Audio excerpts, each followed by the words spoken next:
Let's have a look. Wayne Haywood says, Belly, cheese and pickle sarnie, bench basing strontium dog miniatures. Cool. I'm going to guess you got them possibly from Goblin Gaming, maybe? Maybe not. Nim says, bench after packing, moving, unpacking and setting everything up on my 135th Sherman. Belly, I don't know yet, probably chips or crisps for you UK folks. Crisps. What flavour crisps? We need to know. This is the extra detail. You can't just give us half of it. What flavour? Let's have a look.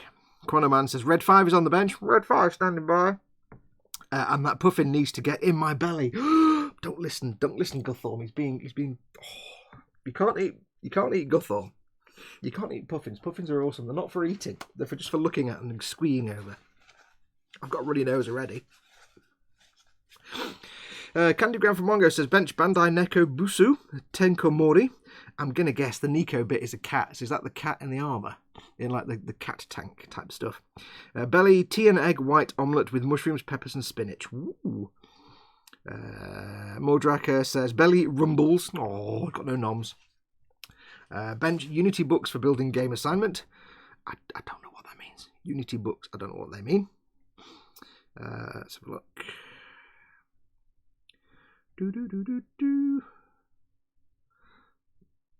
Chris at Gross Model says to Skullfish, hi Skullfish, I really need you to watch my streams more. He says, I do, but I always seem to be on catch up. Nim says, I have kitties too. Oh, you've got small furry creatures. Paul at Team Inept says, I am not lovely, how dare you, in big capital letters. You are lovely. You are really. You're like a giant spike with a soft coating. But there's still a giant spike inside. Paul's in, watch out. Yeah, Paul's another one of your mods. But Paul is the one who has... We didn't give him the banhammer. He just kind of walked in and absorbed it. So Paul basically... He's not got the banhammer. Paul is the banhammer. He is at one with the banhammer. He is the hammer of banning. And he'll ban you for anything. So just keep him sweet. You'll be fine. Skullfish says, Belly fecking huge Toblerone? Oh, yes. Did you deserve that Toblerone, Skullfish? Asked Django. And Dad asked if it's one of the 4.5 kilogram ones. Skullfish says to Chris, I shall rearrange my schedule, and I do deserve it because I've started my Christmas shopping and no, just the 360 gram Toblerone. Skullfish says nom de plume. I don't know why. Just Django says, Django, so I keep doing it myself. Says, guess I'll just play whichever the grossest looking starter set faction is available. Then first, Death Guard, since they're most interesting. Yeah, Death Guard are great fun to paint. Beyond Hope, welcome Beyond Hope, says to Chris, last week I wrongly identified that the beast you're working on is a Gore Grunter. It is a Warboar, but my excuse is they both look alike. And then I have to apologise because I took your statement it being a Gore Grunter and just assumed that was correct and also said that. When I looked it up, it was a Warboar. So we both have a red face on that one. Redland has roast lamb in the belly and Conquest backlog on the bench. Funnily enough, exactly the same as me, apart from the roast lamb bit. Phil Lewis says charred beef sandwiches with Dijon mustard and Japanese mayo. Ooh. Bench, a small kitten every so often who gets removed quite rapidly. Oh, pictures in the boom hook, please. You can put pictures in the bench and belly thread. That's what's on your bench. Also, kitten, sweet. Ghost Lyle says bench is the rhino, belly pineapple. Yes. Jamie Bowen has had says on the bench a full English and in the belly a 132nd Revell I-16. Oh, well done.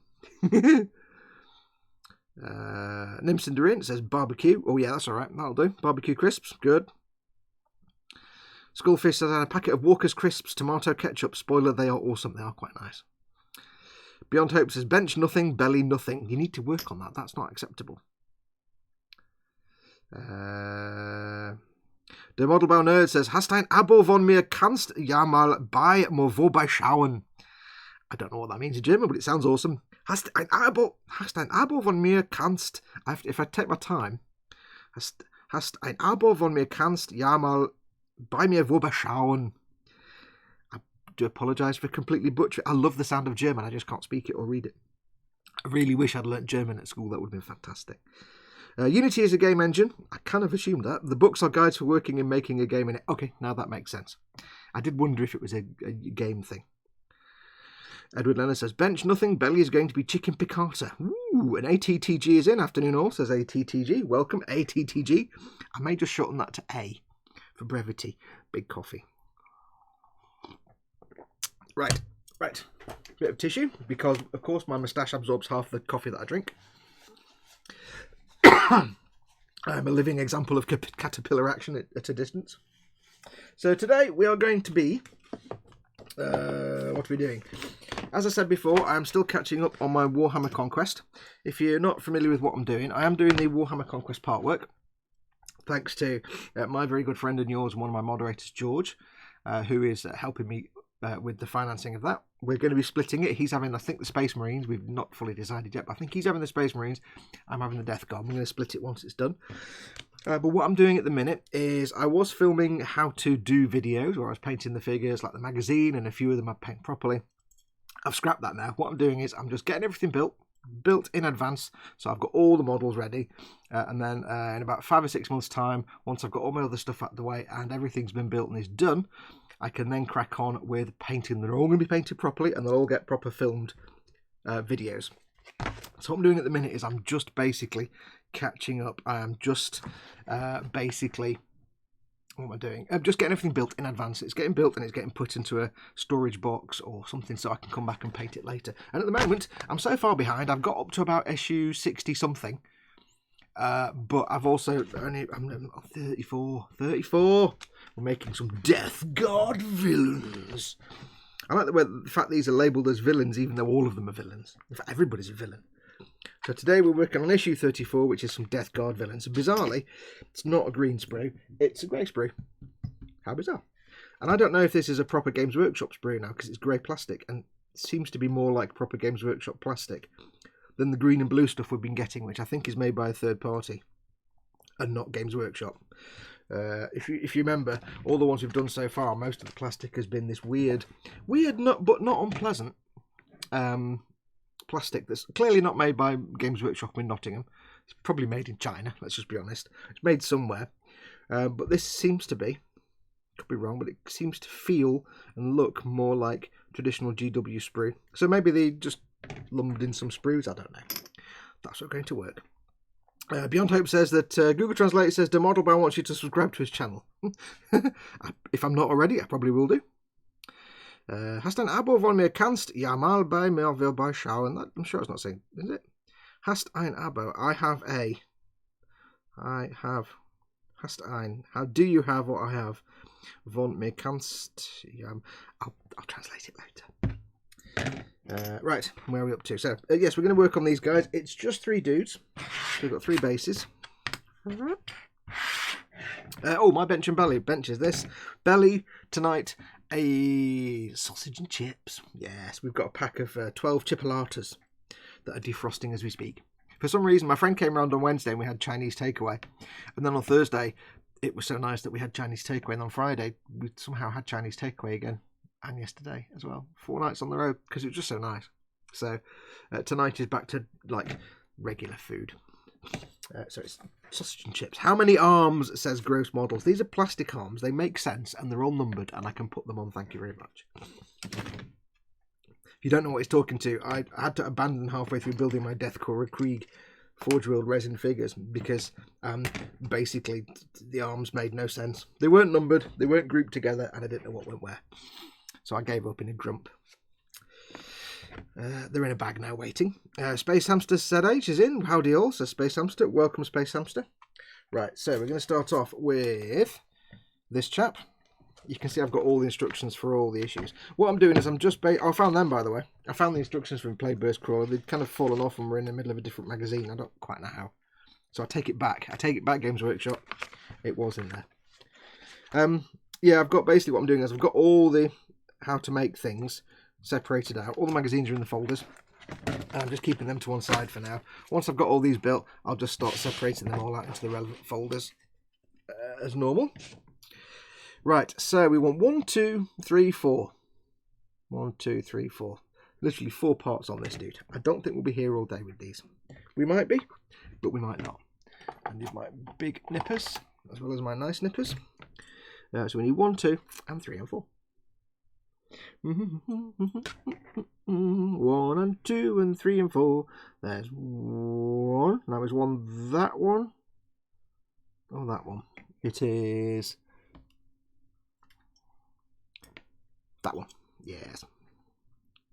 I love the fact that the numbers aren't specifically right in front of the thing you think it is. So it might be that one, it might not. Might be a different one. Who can say? Get these nipped out. I'm using my Citadel nippers for this, for the getting them off the sprue, because I don't want to use my knife nippers for that. We need number 2. 2. Where's 2? Zwei. Wo ist zwei? Ah, it is this chap here with the hood. I think, is it that chap there with the hood? No, it is that chap there with the hood. Okay, it is that guy. Okay.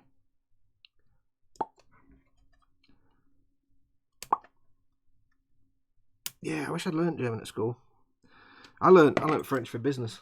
French and then French for business. Well, I learned French GCSE and then A-level French for business.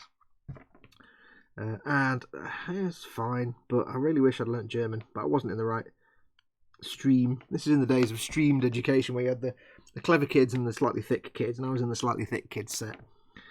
Only purely because, not because I'm slightly thick, I probably am slightly thick, but because I really hated school, so I probably didn't make the effort. I probably got streamed into the special kids, not special kids, but the slightly thick kids section, due to pure laziness. So remember, kids, don't slack off at school. There's always consequences. It's always a downside. Frankie Goes Topwood says, "Hi guys, Fox, you got a sub and you can check out his channel as a quick translation German to English, and I think you gave him a sub too." Cool, brilliant. Well, if I'm not already subscribed to the De Modelbau Nerd, I will do it after the show. Thank you very much if you have subscribed. Have a look at my feed till it tells me. I don't know his actual name, so I don't know. It was on my list of who subscribed. But thank you very much for that. And thank you, Frankie, for the translation.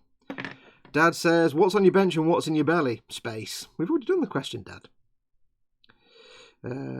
Space Hamster says, "That's what I get for showing up late. Corn Skull Crusher's wrapping up, and I'll probably have some bratwurst later." Oh, bratwurst. Not as good as currywurst. Sorry, even currywurst, even. Currywurst. That's his richtig. Right, so I'll get these. Yeah, I'm using my god hands to get off the little nubs that I've left behind, and this does feel like proper GW plastic. I have to report that this does actually feel like GW plastic. It was for Space Hamster Fox. He missed the first shout for B&B. Okay, cool. Also, it's got spiky bone things, which, if I don't get stabbity from that, I guarantee I'll have little dimples in my hand all day from doing these. The one downside of doing Death Guard, all the little spiky bits are pointy as anything. They're pointy as F, basically. And, yeah, when you're doing like 30 or 40 Poxwalkers, you'll have hands like golf balls at the end of the day. Yeah, so anyway, so I was in the like not quite as smart kids set, and it wasn't really any different. The only difference was that the smart kids set wasn't. I've got the burps. I do apologise. It wasn't so bad because this smart kids set did real complicated maths, and they also did German, Latin, and Greek. I'm not in any way, shape, or form. What's the word? Anyway, shape or form or colour. I'm not in any way disappointed that I avoided Greek, Latin, German. Let me start that again. I am not in any way sad that I somehow didn't get to do Greek, Latin, because I missed out Latin. Greek, Latin, and advanced super hard sums. Because those three subjects, don't care. Greek, Latin, and super hard maths. But I do regret that I missed German, because I love the sound of German. I always wanted to learn it. So what we got instead, where they had Greek, Latin, and German, and super hard maths, we had normal maths for normal people, which was still horrible. I hate maths. I'm allergic to maths. Normal maths for normal people, French, and we had, what do you have instead of I don't think we had. I think we had geology, and they didn't. And that's really. It's like if you're going to stream your education system, splitting it between geology or Latin, that's very weird. So we got geology, and they got Latin. One of those two has a potential use. One of them isn't. My things are falling over. My instructions are collapsing. Oh, I'll put them down there. One of them has a potential use, and one of them is Latin. So. Yeah. So we got geology. Geology was cool. I think we also got geography, and they didn't. Again, geography is practically unuseful compared to Latin and Greek. I mean, what use is Greek? Unless you're going off to become a biologist, I suppose. But do you really need to learn Greek and Latin to go off and become a philosopher or a biologist? I don't know. Very weird. So I don't miss that. I don't regret that I missed Latin or Greek. But I do regret that I missed German. Yeah, I think this is GW plastic. I don't know how, because GW haven't done any of the frames and parts so far. So I don't know why we're all of a sudden getting a GW sprue in this particular issue. Now, if any of you out there are doing this, and you've got issue 34, do let me know if you've got the green or grey plastic, because maybe it's only some of them have got grey plastic. Maybe, like I say, they ran out of the ones made by the third party and had to supplement them with GW sprues, maybe? Maybe everyone gets them. I do not know. It's a mystery. To quote the singers whose name I can't remember, it's a mystery. Toya Wilcox, that's it. It's a mystery! A shot in the dark. Right, so that's that bit. Let's do some seam line removal. Nim says, posted a picture of the kitties in the group for you to see. Yay! Mordraka says, the worst model on the current sprue for the pointy stabity is the Plague Caster. Have I got that? I don't know. I'll have a look. Plague Caster, yes. I don't know. I got quite dimply with the Poxwalkers. That was a bit of a chore. I've only got 20. I've only built 10 of them, and I've got 20 to go yet. Do. I think what it might be worth doing. I don't know if Paul is watching this. I think what it might be worth doing, because Paul set up the bench and belly thread in the boom hut. If you want to, mods, or I might do it next week. Maybe it's worth. Give me your feedback on this. Is it worth having in the boom hut each week a Warhammer Sunday thread post, so that you're all hanging out in chat and hanging out and having a good time, but if you want to put a picture in there, there's an actual post in the boom hut just specifically for each Warhammer Sunday. So I'll put a post up, or one of us will put a post up in the morning before the show goes live. And then once the show's finished, of course, you can forget about it and move on with your life. And then the next week, before the show, I'll set up another post for that week. And that way you can post up pictures of your bench and belly, or pictures of kittens, or anything you want, really. And that way, if somebody says, oh, you say, I've done this, and somebody says, oh, I'd love to see that, you don't have to send them links. You can just all go to the same place in the same post in the boom hut. Would that be helpful? Dad says, yep, that sounds good. Cool, might do that next week then. Remind me. Or if I completely forget, then one of you just do a post. And what we can do is we can put it as an announcement at the top or something. Or something. Let's have a look. Are all Death Guards super pointy, says Django. Not all of them, but there's a lot of horns and things that grow out of crevices and things. So, yeah, actually, I'd probably say yes. There's always a spike or a horn somewhere. Mordraka says, only some will get the grey sprues, about 1 in 1,000 issues, 10,000 issues. And More says also, to Django, most of them have horns or spike growths. George is in. Hey, George. Welcome.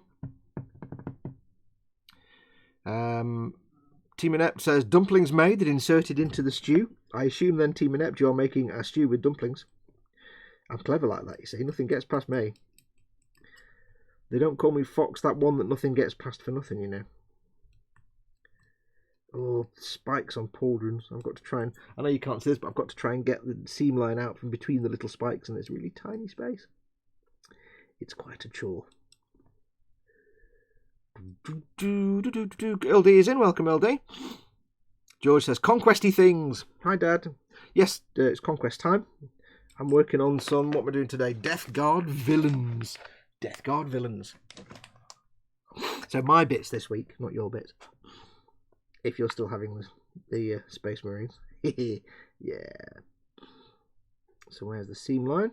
Now the good thing about Death Guard is, because of course their armour isn't maintained and they are ancient and made of disease and horribleness, or even horribleness even, and they're all made, you know, filthy and dirty and horrible, you do have a bit of leeway about not having to do a super careful job with the cleanup.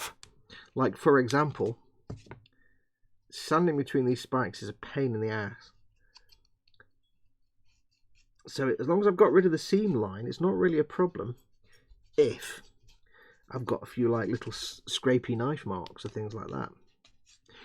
Because the armour's supposed to be knackered anyway. If you look at the armour, there's all cracks and chips in the armour and little breaks in the gold trim, and it's all decay and decrepit, so it doesn't actually, it's not the end of the world if you get a few scrapey line marks here and there. So it is a bit freeing to do that, to have that. So we've got that bit there. Where's that seam line go? It goes down the middle there, down the leg, but it matches the armour, so I can ignore it there. Got a little bit on the side. Nimsindurin says, yeah, I had to take a break from Gunpla. I was just getting burnt out on it. I must admit, I'm kind of getting to the point now with Gunpla where it's not doing it for me anymore. I don't know why. It's just, I don't know. I think it's purely down to,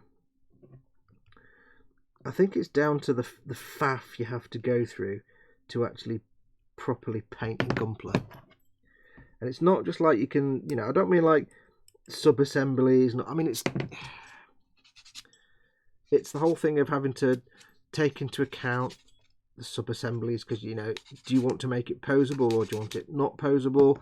Even if it's in a fixed position, can you afford to do this? And then when you've done all that, there's half the things you can't do because you can't use various washes and products. And I was kind of, over the last couple of years, I'm kind of going off Gunpla a little bit, just because purely it's so much faff. To, you know, where you just want to get something built and painted, but with Gunpla you've got to do all the special things.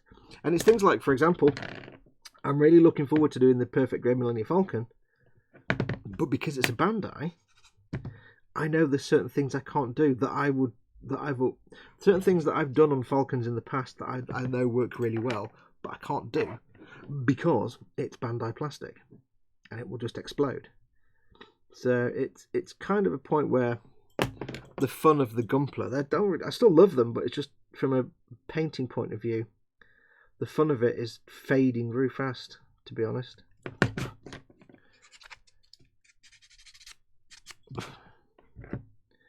Right, can we get rid of any? Where's the little nubs? We've done the nubs. No, we haven't. Yes, we have.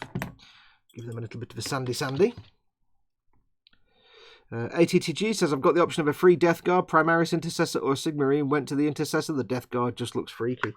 Yeah, Death Guards are good fun to paint if you like weathering and dirt and filth, because they are just dirt and filth. They're fantastic fun. They're also a good potential for using contrast paints because they're so... Whereas Space Marines are kind of like nice, clean shaped armour, which contrast paints aren't really best designed for. Death Guard are often lots of pustules and lumps and bumps and tentacles, and so you can actually get away with it more organic than normal Space Marines. But yeah, they are fun. But yeah, Space Marines cool. Death Guard look freaky. Yes, Intercessor. I do like the Primaris armor though. Can't deny it. Can't deny it. Dad's so special, he actually forgot his own bench and belly. Bless him. Have you had a long day, Dad?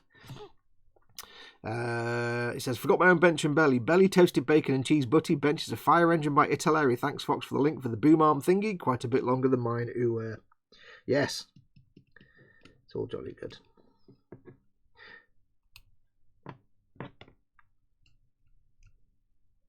What we're doing. Earl D says, painting my frost giant today. Nice painting something that's not sci-fi. Yeah. Also, it's sometimes nice to paint just organic stuff that isn't vehicles.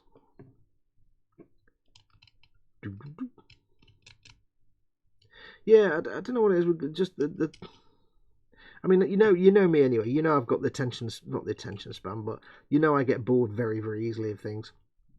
And the challenges, the hassles of painting Gunpla, it's just removing the fun in a lot of ways. Remember, I'm a painter, really, not a maker. So,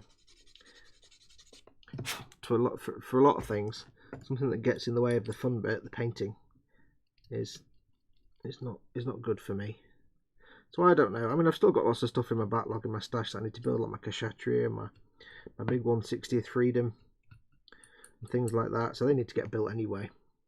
But it's like it's kind of a fatigue, just with a Bandai fatigue with their plastics. Because they do just demand certain things can't be used and other things, you know. It's kind of frustrating. Like, there's certain effects that you can get with things like enamel paints that you can't really get, or oil paints, you can't really get with other paints. But you never know, if you're using them, whether it's going to have an adverse effect on the plastic or not. And it's just frustrating. Where's my brush gone? Where's my brush? Where's my bone? Brush. There it is. Yes, right in front of me. Sometimes you get away with those washers on Bandai plastic. Other times they explode, like my 15000 Star Destroyer that blew up and I had to fix. That's the thing. You never know. I mean, you can take all the time in the world to carefully prime and clean and prepare the plastic and make sure it's all primed front and back and everything's spot on and nothing's wrong. You can take all that time, like I did with the big mega size RX-78-2, but if you watch that video build, as you can see, let's put all these things now. As you can see, when I primed everything, I double side primed it and everything, and when I did the knee, it just exploded. The whole knee just fell apart, and I had to kind of, and not almost irreparably, because it was parts that cracked and shattered. So, yeah, that was a close call. I managed to repair it and fix it with some unfortunate restrictions to how the knee worked, but I got away with it in the end. But yeah, it's things like that. It's fatigue from, I don't want to get all the way almost to the end of a build and then find suddenly that something snaps or breaks and ends the whole project there and then because of the plastic.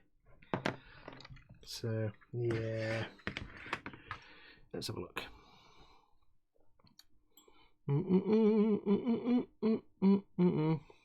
Oh no, how did it take to fix, says ATTG about Edward's broken Star Destroyer. And he says, not long, about an hour. John Kenwood, welcome John, says, nothing wrong with the blown up Star Destroyer, Rogue One style. Yeah, you could have made it into a diorama or a Jakku diorama. ATT says, oh dear, whenever I make the tiniest of mistakes painting, I'll have even higher standards than before and I end up with something spending hours on just one model. Yes. Oops. Runny nose again. Right, so there we go. We've been 40 minutes and I've got 2 bits glued together. Yes. You wouldn't have it any other way though, would you? Come on, let's just be honest now. So I need parts 3 and 4. Drei und vier, das ist richtig. Snippy snips. Now I think I've got you on live chat. I do apologise. YouTube's kind of weird at the moment on iPad. It either gives me the option to do chat messages or to change between live and top chat, but not in the middle. So it's kind of weird at the minute. So I think I'm on live chat, but if I do miss your comment, if I just don't see it, I do apologise. Like I said before, if you need to get my attention with something, you can, of course, put it in big fat capital letters. I need part number 4. Big fat capital letters, or... is that number 4? Or you can... I don't even know what I'm talking about now, I'm just waffling. Big fat capitals, or you can do a super chat. That puts a little... that puts a coloured box around your message, and I can't possibly miss that. And it makes a noise and animates on the screen as well, so... can't possibly miss that. Where's that attached now? That is attached there. There we go. This chap has a little fly with him. He's got a little floaty, minging, multi-legged fly. It's kind of cool. Wow, that's a record bottle making guru, says Nim. Hey, I don't know. I resemble that remark. Right, so we've got this gnarly sword that I'm pretty sure would have no efficacy whatsoever as an sword.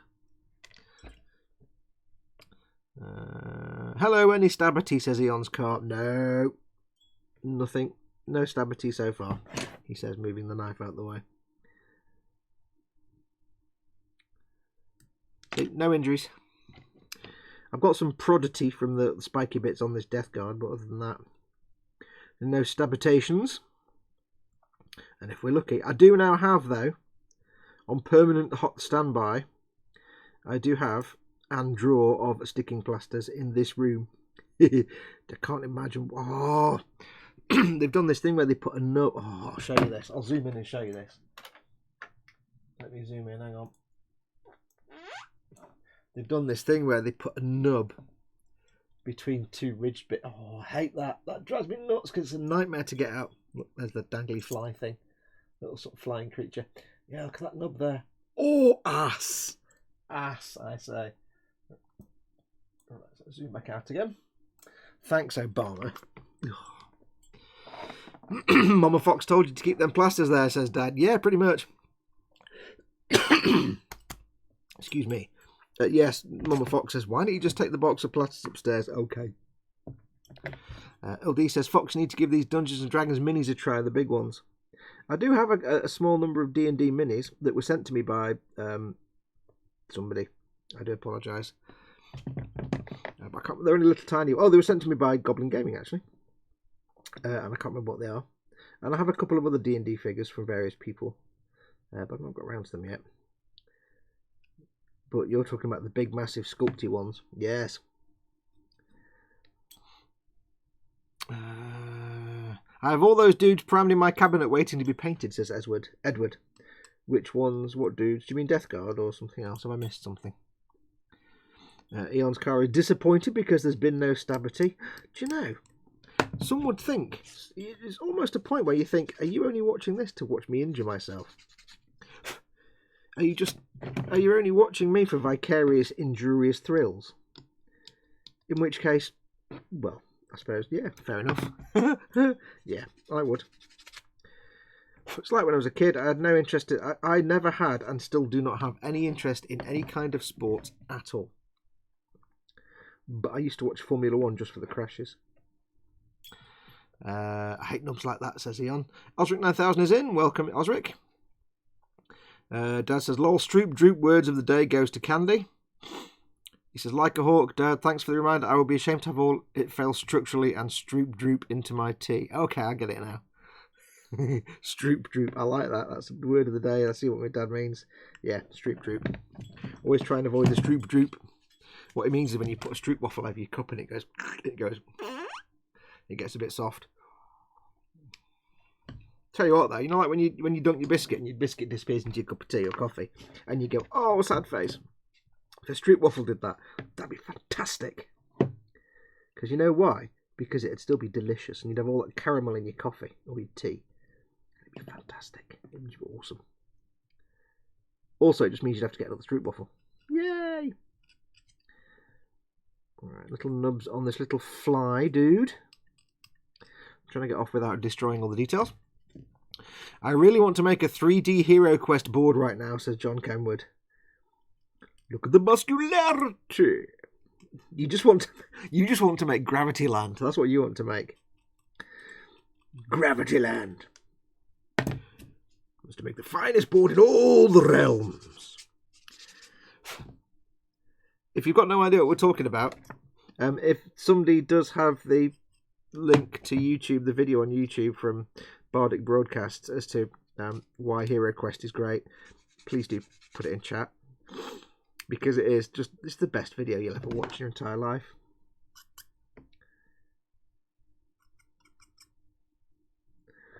Look at the muscularity.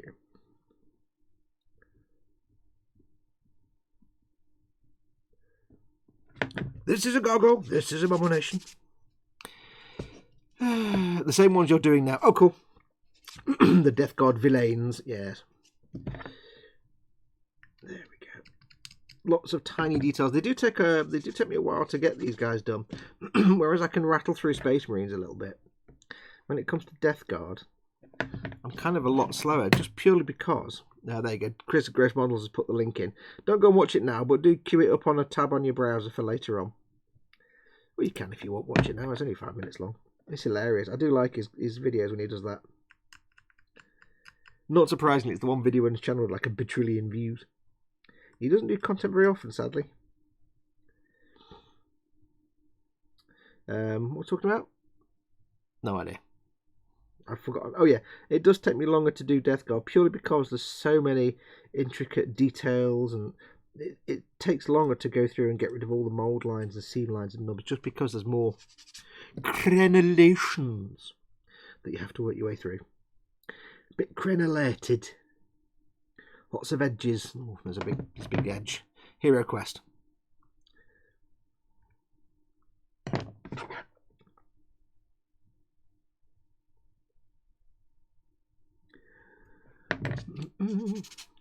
Sit behind your board dropping rocks on fools.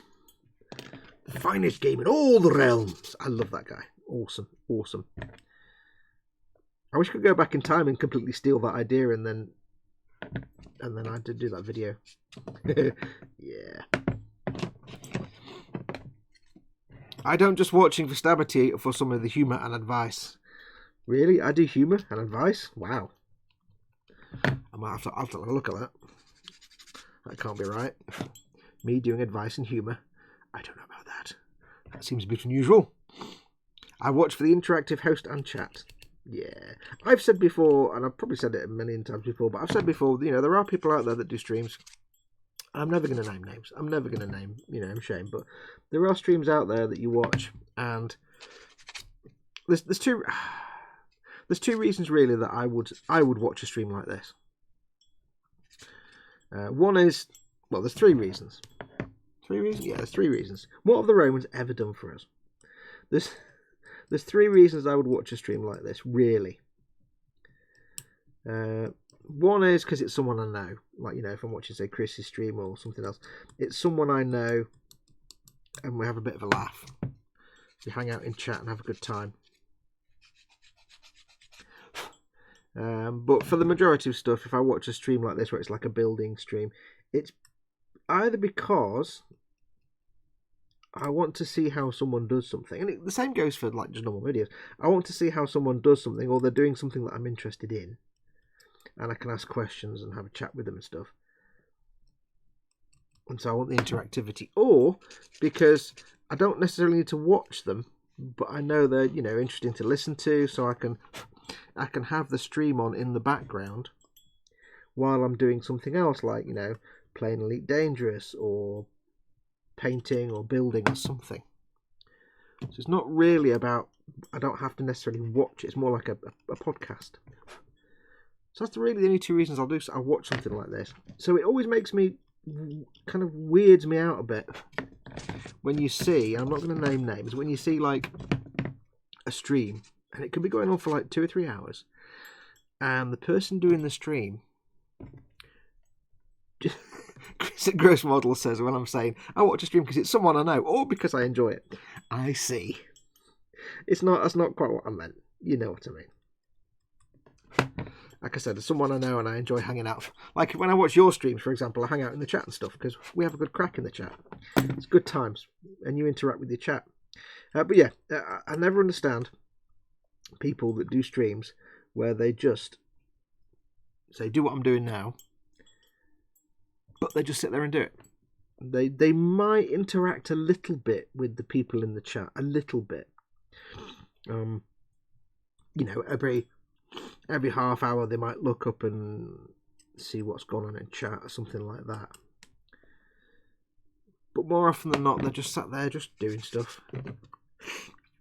And they might be talking to the people who are watching. They might be saying, well, now I'm going to glue this, but you can see here this doesn't go in very well. But that's really just narrating. There's no interactive. I don't understand that. You know, I don't understand the people that stream but don't make it interactive. Because where I come from is the idea that, you know, I do this for a living. I'm very, very lucky that I had the option of trying to make a go of this and make this my living. And I am exceptionally grateful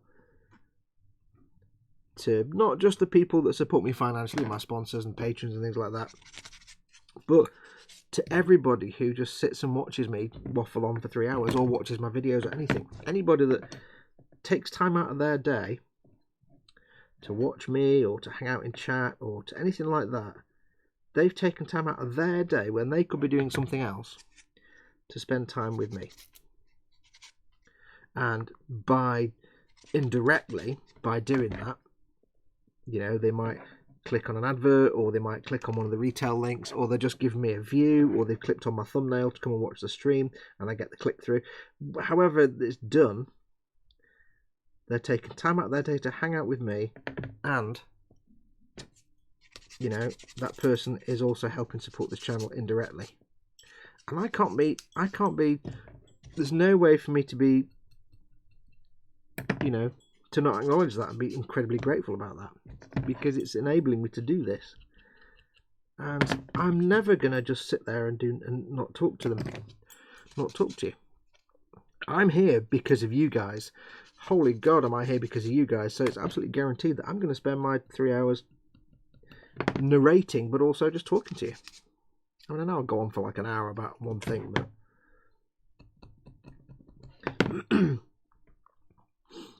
you know, I'm not gonna just sit there and expect you to have me, because if I'm just sitting here doing this and not talking to you guys, what's the point in you watching my stream?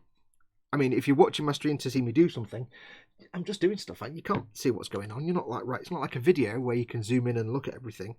It's a live stream. You can't really tell what's going on. And if you want me on the background while you're doing something else, if I'm just sitting there working, what's the point in that? You might as well have just a picture on the wall. Coffee.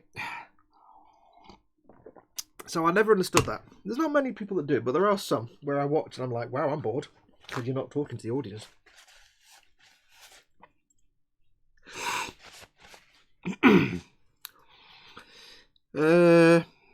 Frankie Goes to Hollywood says, I'm off on my way to work. Bye. Thank you for coming in, Frankie. I always miss people when they go, and I only say goodbye after they've gone. Thanks for popping in, though. Have a good day at work. Yeah, Chris says, someone I know all getting some enjoyment. I see. And George says, exactly, Chris. You know what I meant. He called you out, says George Gabriel. No, Chris's streams are awesome. Chris is like me. Chris talks to his audience and interacts. And Chris reads his chat, and he's got his chat right there, and he has a laugh, and he, like me, he actually gets more work than me done. So I would never call Chris out, because Chris does good content. Chris is a good streamer. He looks after his audience. That's the golden rule. If you're going to stream, you want to look after your audience. Chris is a good streamer. First and foremost, he makes sure his audience have got some interaction. So I'm not calling Chris out. But yeah, I never understood that. People that just sit there and you know, they don't interact with the audience. It's like they're there entirely because of you. The least you can do is chat to them.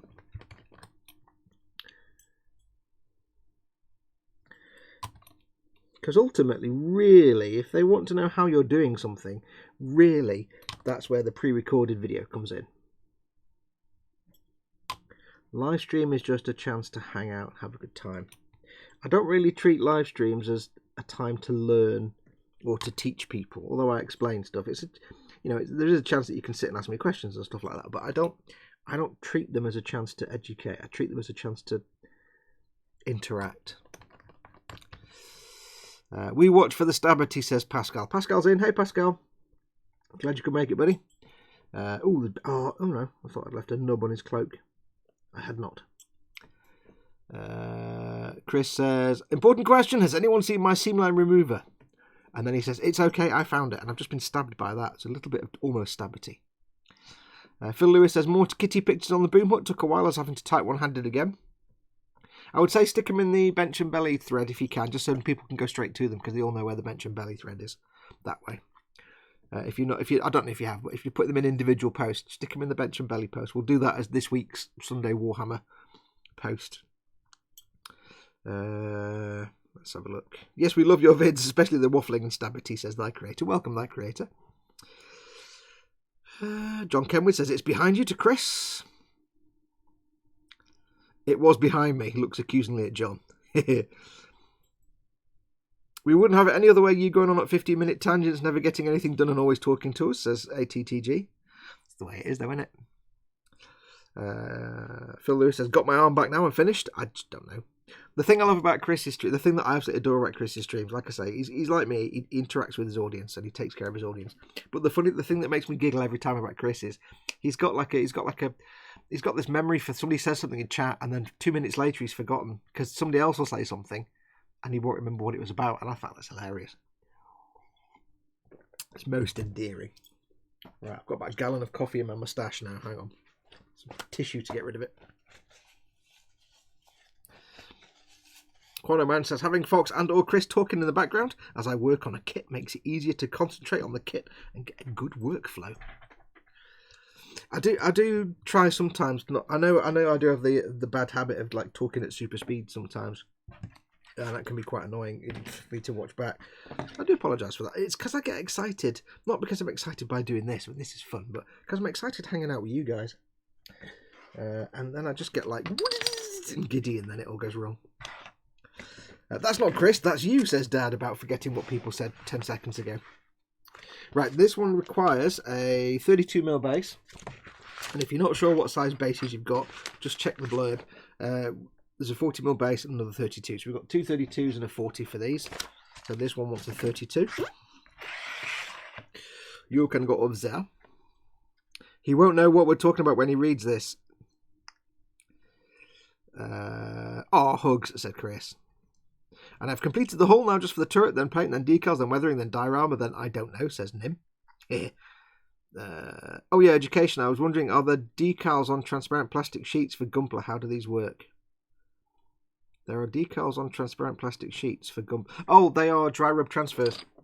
If you give me a second. See if I can find some. Have we got any? Let's have a look and see what I got in the little container here. Container of many things. I can't remember who sent me them, but I guess that's a Korean thing with a man with a bottom for a head. It's quite adorable. I must use them on something. I think I have some dry rubs somewhere. Many markings. Somebody sent me Transformers decals. I must use them at some point. I've got some. Where's me dry rubs? Dry rubs. I want dry rubs now. Where's me dry rubs? Them could be in there, I suppose. I don't use dry rubs very often. I do very occasionally use them, and they do certainly have their uses. If I can find some, I will demonstrate them for you. Mit der dry rubbing, ja, das ist richtig. Because there is a good way to do dry rubs. Aha. Right, here we go. Dry rubs. Right. I have in my hand some stickers. That's not what I wanted. Can't get them out now. Come here. Right, here we go. Here we have some dry rub transfers. I shall show you how to do dry rubs. Dead easy, but it's also not dead easy at the same time. Team Inept says, Dave's good at dry rubs. No, wait, dry humps. Dry humps. Space Hamster says, by the way, I just stabbed myself with a needle unclogging a bottle of super glue. You know, it helps. It's not just me. Stabity. Everybody sit and look at Space Hamster for 5 minutes. Right, so dry rubs. I'll see if I can zoom in for this. In fact, I will actually. I won't see if I can zoom in. I will zoom in. Now, I need to find something to apply a dry rub to. So, let's do it on here. Let's find a surface. It's not ideal, but it'll do. Right. Right, so here we go. Here is an surface. And here is an sheet of dry rubs. Dry rub, you can tell dry rubs because they always come with a little bit of frosty backing, and the plastic itself is slightly frosted anyway, and that's probably way too much zoom. And they look beautiful, and they don't have film around the edge. Now, unlike water slides, ATTG is off. Thanks for coming in, ATT. See you later, buddy. I've just got you in the background while I'm sticking mask tape on the model. Okay. What I need to do is I need to get myself a piece of... I need to get myself some, and I may knock the microphone when I do this. And I've just put my hand behind the microphone, and the microphone is so soft and fluffy. Oh, it's so relaxing. I need to get some sellotape. Hang on. Where's the sellotape? There it is. It must reach. What you need is potentially or possibly some sellotape, regular sticky tape, and an pencil or something to rub. Something with a rounded end. You were matron. So a brush is good. A brush with a rounded end will do just as well. So, unlike water slides, stickers where you just stick on. Cynical Steve says, soft try I'm late. I was being viciously forced to do it Christmas shopping. The water slides go on with water and they use glue. Stickers obviously are just adhesive and stickers. You need to throw those away unless they're the foil ones. But dry rubs are a bit different. Now, there is a good reason to use dry rubs. Dry rubs are usually have got the crispest print, so they're the most crisply printed, and also they have no clear film whatsoever. So that when you're putting them on a model, a decal will have a shiny carrier film. These don't have carrier film. So for some decals where Bandai want really crisp details, they'll do them as dry rubs. I wish they didn't, because they're not difficult, but they're a pain in the butt. So let's say I want to apply this decal, this dry rub, to this piece of black plastic. Here's what you do. You want to... The reason you have this bit of paper in the back is to stop any crap and crud getting on there. So what you want to do is... you want to get yourself your knife. You want to cut the dry rub out. Now there's no clear film to worry about, so don't panic about being too neat. You just need to get the dry rub off the film. There we go. So there's that. I shall put that away over there. You'll need some tweezers. So what we want to do is we want to apply this dry rub, this marking here, to this. It's very easy, but it's a pain in the ass. What you can do, there's two ways to do it. You can just put it down and rub it, but what I would recommend is get yourself a piece of, in fact, put that back down, and I'll leave it there. Get yourself a piece of bog standard, normal, clear sellotape, sticky tape. Other brands are available. I'm going to put the end over there so don't forget where it is. And what you want to do is get yourself some sticky tape. So I've got my piece of clear sticky tape here. If I can get that on that. And what you want to do is, well, I've got the sticky tape on there. Notice how I left that on the piece of plastic. While the sticky tape's on here, I'm going to put that down there. And what I'm going to try and do is very carefully pick up that dry rub there, without sticking the sticky tape to the other piece of sticky tape. And then what you'll do is you'll place the dry rub where you want. Now this is where it gets tricky with these things, knocking the camera. You're going to place this where you want it. So it's not like a water slide where you can put the water slide on and then maneuver it afterwards. You have to get this right. So if imagine I wanted it there, I'd get it down and I'd get it in the right place and I'd squash it flat like that. Now also keep in mind, of course, if you've got a model with paint on it, if you're putting these on a Gunpla where it's bare plastic, that's fine because you ain't going to do any damage. If you're doing this on a model where you've already painted it, you have to put down a good gloss or matte coat first. I probably recommend a gloss coat, purely because if I pull this off really harshly, it's going to take all the paint off with it. So keep that in mind. And all you do is quite literally get yourself a pencil or something rounded. That's not really rounded, but something that's got a rounded end that you can rub with, and just rub. And what you'll see as you rub with the pencil or the tool, whatever you're using, it's hard to explain, but it will go a little frosty. If it's a white decal, you'll suddenly see it goes a little bit soft and frosty looking, as if it's behind the fuzzy paper. And just rub it. Rub, rub, rub, rub, rub. Like that, you see? Do a little circle so you make sure you don't miss anything. Just keep going.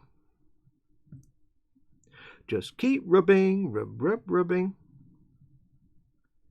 And then what you do is you take a corner of the tape, not the whole thing. Take your corner and you can start to pull it back slowly. Now when you're pulling tape off anything that's got paint on it or varnish, don't pull it up, pull it back on itself. It also helps when you're doing this if you maybe, before you attach the sticker to the back of it, put the tape on your bench and just rub it down, pat it down to get rid of some of the stick. And all you do is you pull this back, and what you can do is you can look at the dry rub and see how it's transferred. So if you pull that back now, you can see it's come off. Now it might be sometimes that you do this and half of it isn't sticking.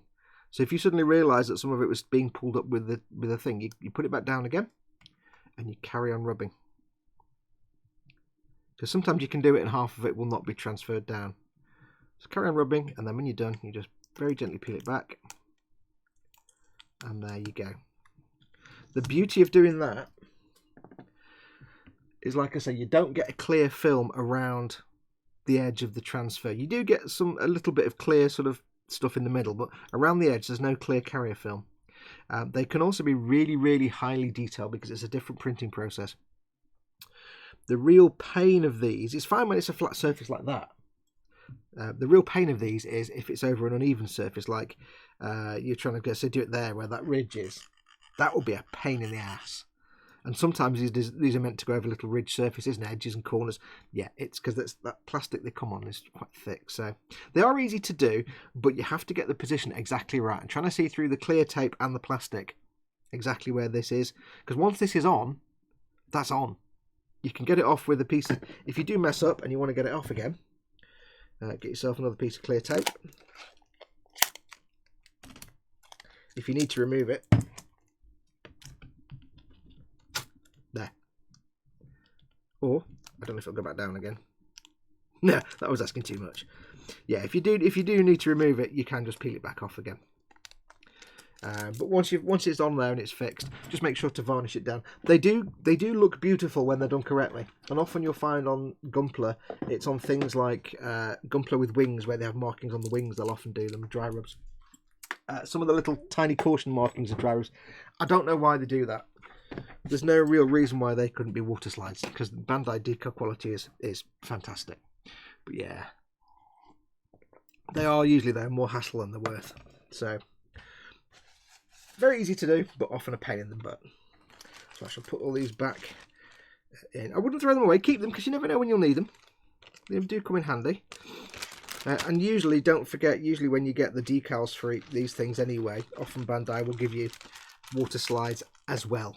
They'll give you water slide versions of the same markings. So, right, so I'm going to put these back in my magical drawer of decals. 1 second, chaps and chapesses. Putting it in the drawer and closing the drawer, and there we go. And please don't all the things fall off. There we go. So there you go, dry rubs. Hope that helps. They're not hard, but they're just a pain in the bum.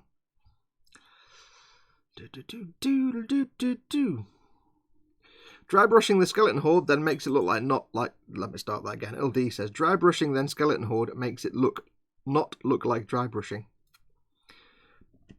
Oh yeah, skeleton horde. Yes, it's the contrast paint, isn't it? Yeah, if you are doing dry brushing, doing a glaze or any kind of shade over after dry brushing often smooths all the edges down and makes them look much neater. Right, so we need to glue this chap on here and also glue his arm on. So we shall do his arm first. Yeah, dry rubs aren't that bad. They're not terrible. I just try and avoid them usually if I can. If you're using, if you've got a Gunpla that only came with stickers, and you've had to use third-party water slides, often the third-party water slides will have the dry rubs in there as well as water slides. So that creator says, nope, I got sticky stickers and dry rubs, so my entire model is empty. Yeah, that's the one thing I do not like about Bandai. Gunpla. Another reason that I'm going off Gunpla massively is the hassle of if you don't get water slides with it, you've got to hope that somebody's got third-party decals. Otherwise, I'm not making it. I refuse to do a Gunpla that would only have stickers. It's like I've got 2 or 3 kits Gunpla in boxes that I'd love to make at some point, but there's no water slides for them, and they come with stickers. So, but there are no commercially available water slides, so third party or otherwise. So they can get in touch. But have a look on the eBays for third party Gunpla decal water slides. You'll find that most places there'll be loads of places on Amazon. I'm sorry, on Amazon and on eBay that make and sell water slides for Gunpla, and they'll either be ones for specific kits. So you might find a water slide set for that particular model, or if not, there'll be generic ones like generic EFSF water slide sets that you can use to at least get some markings on there. And they'll tend to have like lots of generic warning symbols and signs, but they'll also have like some ESFF, ESFS, FSSF, you know what I mean. There'll be some specific markings and there'll be lots of generic ones, so you can cobble together something. A lot of the Gunpla I do, where I've had, say, I have done Gunpla where there's been no water slides and I haven't had a specific set, but I have got like packs of just generic Xeon caution markings or generic Federation markings and stuff, and I can at least use that to make something. What kits are those, Model Making Guru? I have the Zaku Warrior that I don't think anybody makes water slides for. I have the Freedom Gundam, the 160th scale no grade Freedom Gundam. That I did get Samuel Decal to make me some 160 scale master grade Freedom Gundam decals for, but I've lost them and he doesn't do that anymore. So I'm like, oh. I've also got a couple of high grades and RE100. They're in storage. I can't remember what they are. I can't remember if I've got my Gyara Doga that I think you can get sets for, and I've got my Kshatriya, but I can't remember if I've got some water slides for that Kshatriya or not. But it's things like, you know, I don't know, it's just non-Verkar master grades or anything else basically. The first thing I look for is, does it come with water slides? No. Can I get water slides? No. Oh. George Gabriel says, I bought a whole model shop of Gunpla because of Fox and he switched to Warhammer, so I bought a whole model shop of Warhammer. If he changes again, I'm personally going to his house and kicking him in the pants. Yes.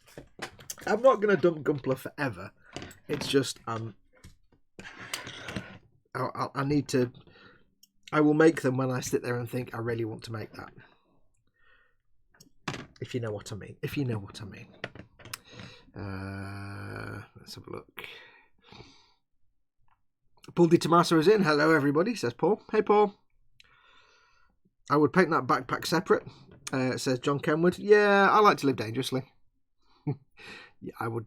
I mean, I probably should have thought of that, but I need to get these. I need to get these built and stored, ready for painting later on. So I can get a brush in there, no problem. I can always do the cloak first and work around it. Yeah. Unfortunately, I don't want to have, because I'm going to have like billions of these. I don't want to have like most of them mostly built and then a lot of other things like on separate parts. I just need to get everything built. Because the plan is, once these have all been built and assembled, all the entire Conquest, I just want to go through them then, churn through them and build them all, factory floor them, assembly line them, get them all painted. Lynn Dipple says, sneaks in while at work. I don't have the live show, just the countdown. You have to drag the slidey thing all the way to the right, Lynn, because you're about an hour and a half out there. You have to drag the slidey thing all the way to the right hand side. Right, what we've got next? Next we've got the next person. I've done one. Hooray! 8, 9, 10, 11, 12, 13. There we go. Do. 8 and there's 13. What's the whole deal with bells on these Death Guard dudes? Somebody tell me. I don't know what the deal is. Why do they all walk around with bells? Is that what the Bell of Lost Souls is? What do we know? 8, 9, 10, 11, 12, 13. 8, 9. 8. I need 8 first. 8. That's 8.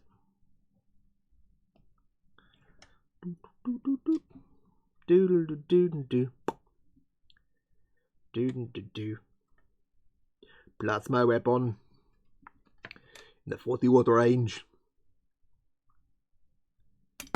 Ping. 8. Where I just got that from now. 9. Is that 9 or 6? I'm going to guess that's. Is that the one I want? Yes. Because these are from the Dark Vengeance set, I think, or Dark Imperium, one of the two. They're all monopose models, sadly. That's fine. I don't mind. They're pretty enough that I don't need to worry about that. Oh yeah, zoom out. That's a good point. Sorry. There you go. Hello. Thank you very much, Janskar, and Nim, and George, and everybody else. Done. George was called Dad sad by mistake. Do. Right, what we got? Dark Imperium set, says John Kenwood. That's the one. Paul Ditamas, Dad asks if Paul's at work, and Paul says yes. Until I win the lotto, I'm stuck here every weekend. Yeah. Right, so 8, 9, 10, 11, 12, 13. That's 12. Oh, I've got a what do you call it? A little thing as well. Nurgling. I like Nurglings. And they're kind of cute in an evil, diseased kind of way. It always looks like they're having so much fun.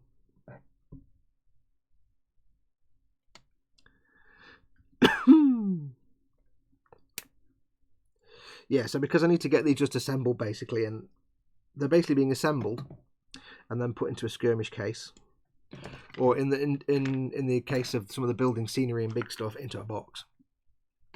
I just need to get them built. I've lost 10, 11, 12, 13. I keep forgetting which ones I need. That's 5, 6, 10. So it's kind of a pain when I've got the figure in the box and it's in the storage, plus a part or two things in a little like tape to the base and other bits ready. It's like, yeah, I'm gonna be production line going through these kind of hardcore. So don't really want lots of things hanging around. I think that's all I need. Cool. 8, 9, 10, 8, 9.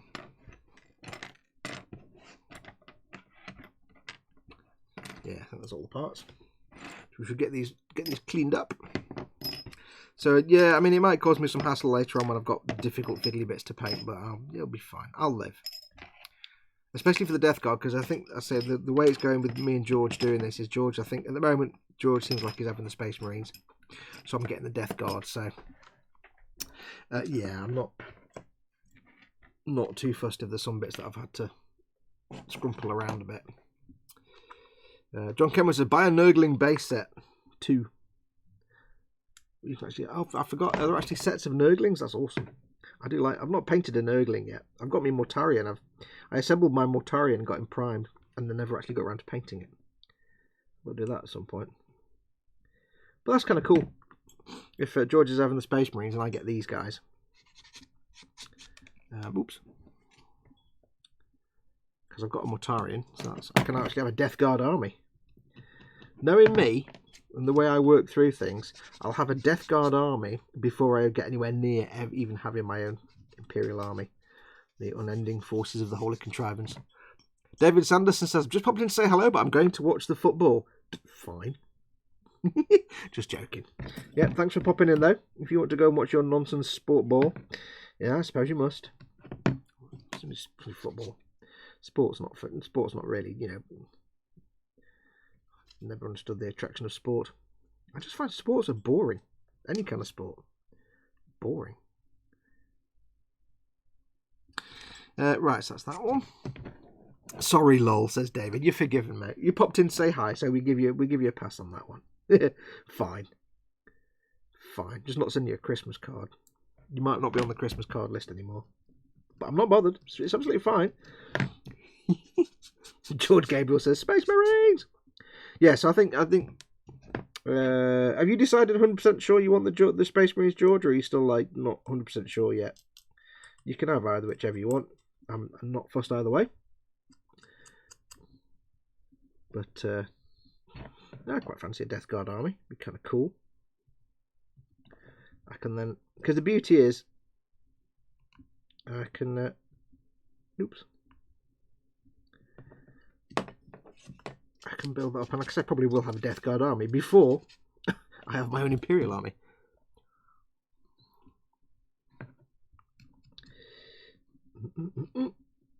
But hey, you know me, I like my weathering, so seems like a natch fit. Me having the Death Guard.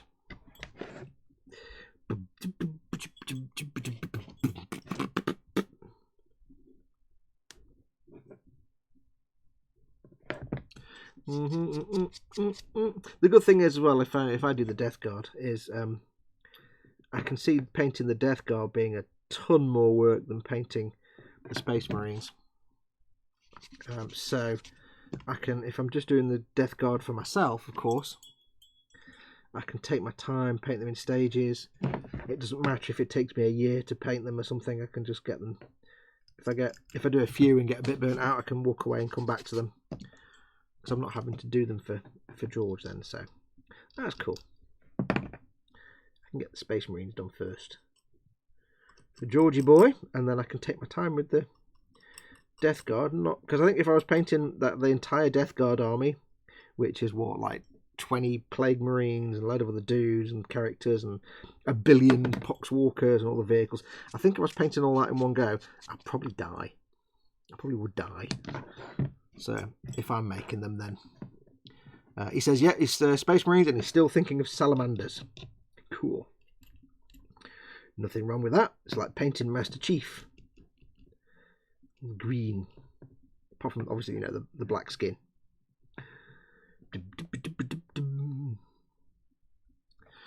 Knife for that.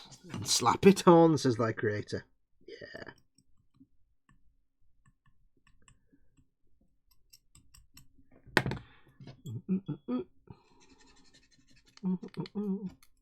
Because there's a lot of, you know, you could put a lot of effort into Death Guard, because there's so much detail and pustules and bits and bobs and you can have all kinds of fun. But it would be potentially massively burnouty if you were to paint the entire Death Guard army like in one go. You just die. I think I've got all the seam line there.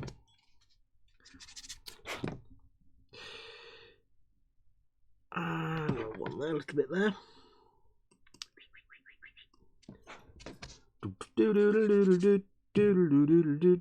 Do.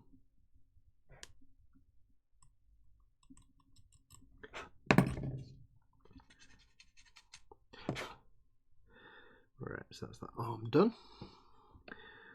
Oh, massive seam on that bell that I totally didn't get rid of. Right, what else are we talking about today? Trying to think of anything that's been going on. News, what's in the news? As in, what have I been up to? Not the news. You might have seen me post up a few pictures of the Sazabi yesterday. Work continues apace. All the chipping is now done. I've added some dusty effects. And I think for the most part, the painting is kind of done for the Sazabi, just for the mobile suit. For the most part, I think the painting is mostly done. So this week, from tomorrow, I am going to focus on getting all the ink outlining done. Because if you're not familiar with it, it's going to be a Borderlands style Sazabi painted in the livery of the Shanghai Dragons. Because it is George's Patreon reward build, because he's a lovely fluffy patron who we all love greatly, and he wanted it painted like the Shanghai Dragons that he loves, so that's what he gets. But we've gone for the Borderlands paint scheme as well, because why not? So yeah, this week is going to be ink outlining. I expect it to take a long time. Yeah, there's a lot. It took me a couple of days to do the chipping, so yeah, ink outlining may take a while.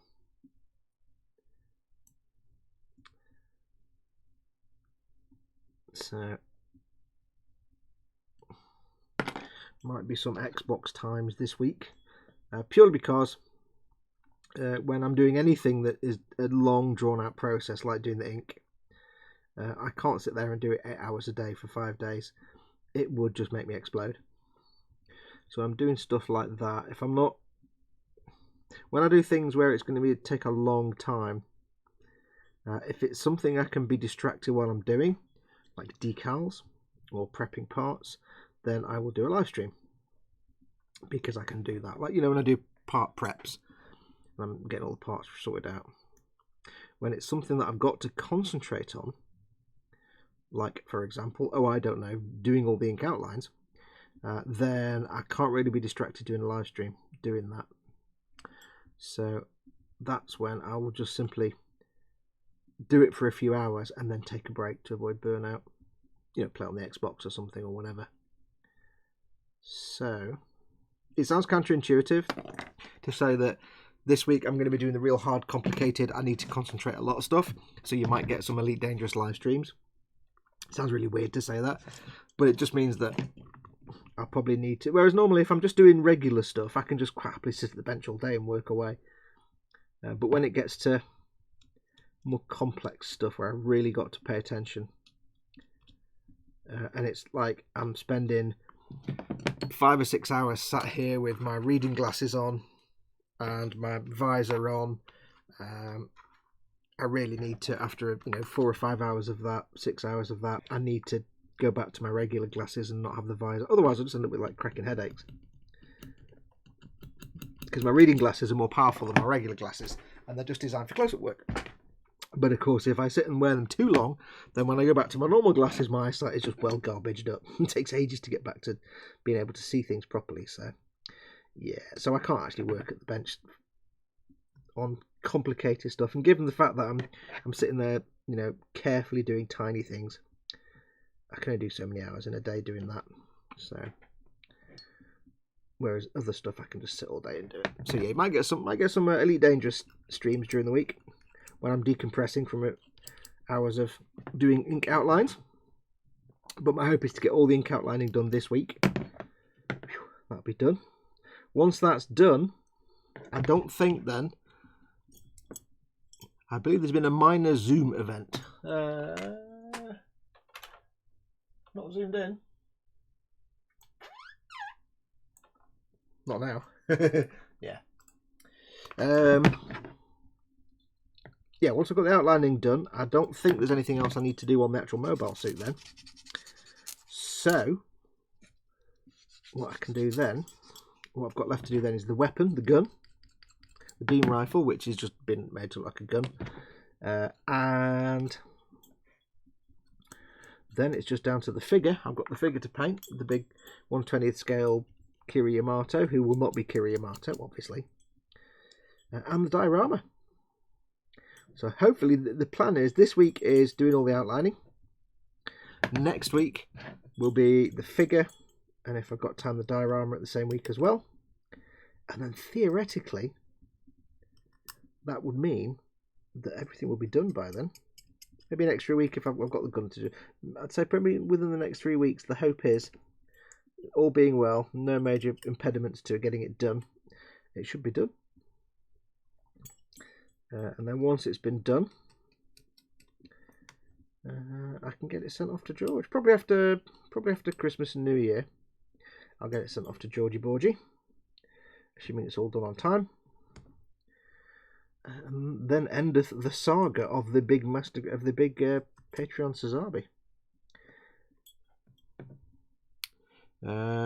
Phil Lewis says, sorry I had to step away for a while. Have I missed much? Any Stabity yet? Paul D. Tomas says nope, and the answer is no Stabity. I believe there has been a minor zoom of... Oh, okay, I get the context now. I didn't have the context before. Yes, there was some minor zoomage and failure to unzoomage. Little nubs on these little spiky ball things where you can't quite get to it very easily. By the way, I forgot to ask at the start, how is the audio and video? Is everything good? Audio good? Video good? I hope so. Am I getting my head in the shot all the time? Probably. So that's the plan anyway. Within the next, hopefully 2 to 3 weeks, the Sazabi should be done. And that means then I might take a few days as a breather just to regroup. And then it's time for the perfect grade Millennium Falcon. Yes. Which I don't envisage taking that long, because I've made enough fine molds Falcons in my time that I kind of know the lay of the land a little bit. But the beauty of the perfect grade Falcon, I was thinking this morning, is that where with the Gumpler you've got 1 billion parts all off the sprues and in your sorting box. With the Falcon, I know how I'm going to do it. I'm going to build the hull, get the cockpit done first, get that bit built. There you go, you just need the parts for the cockpit. Get that built, painted, done, get the whole tube thing done, and then I can build the upper and lower hull. And I'm basically all the painting on the Falcon. We'll do the cockpit first, like I always do. That's painted, put it in the tube, mask off the windows so nothing can get in, and then the whole rest of the ship then is you can build it all, because I'm not doing the interior, you can build the whole thing and then just paint it. I'm thinking. Do you know you have to do more than the cockpit, says Chris at Gross Models. Oh. Shut up. Yes, I do know that. So that's the plan, that I approach it the same way as a fine molds. Do the cockpit, paint the cockpit, write the theme tune, sing the theme tune. Yeah, build and paint the cockpit, get it all sorted out. Then I can just basically build everything else. So I can literally take a part off a sprue, clean it up, stick it on the hull. Done. And then once everything's built, do the painting. Because that's the beauty of the Falcon. It's not actually a complicated paint job. It's only a handful of colours and then mostly weathering. So if you're starting out on your painting journey and you want easy things to paint that look awesome when they're done, then you can't go wrong with the Millennium Falcon, because it's literally, assuming you've got the fine molds kit or the Revell Master Box kit, or you've got the perfect grade, you've literally got one whole colour, maybe a few little accent colours here and there, but basically one colour for the whole. You've got water slides for the panels. You need to paint those manually. And that's kind of it. And you've got maybe a handful of colours for the cockpit, 3 or 4 colours for that, not many. There's really not that many colours. Most of it is weathering, and that's mostly, normally it will be oil dot filters, streaks with oil paints, bit of dry brushing, not massive amounts.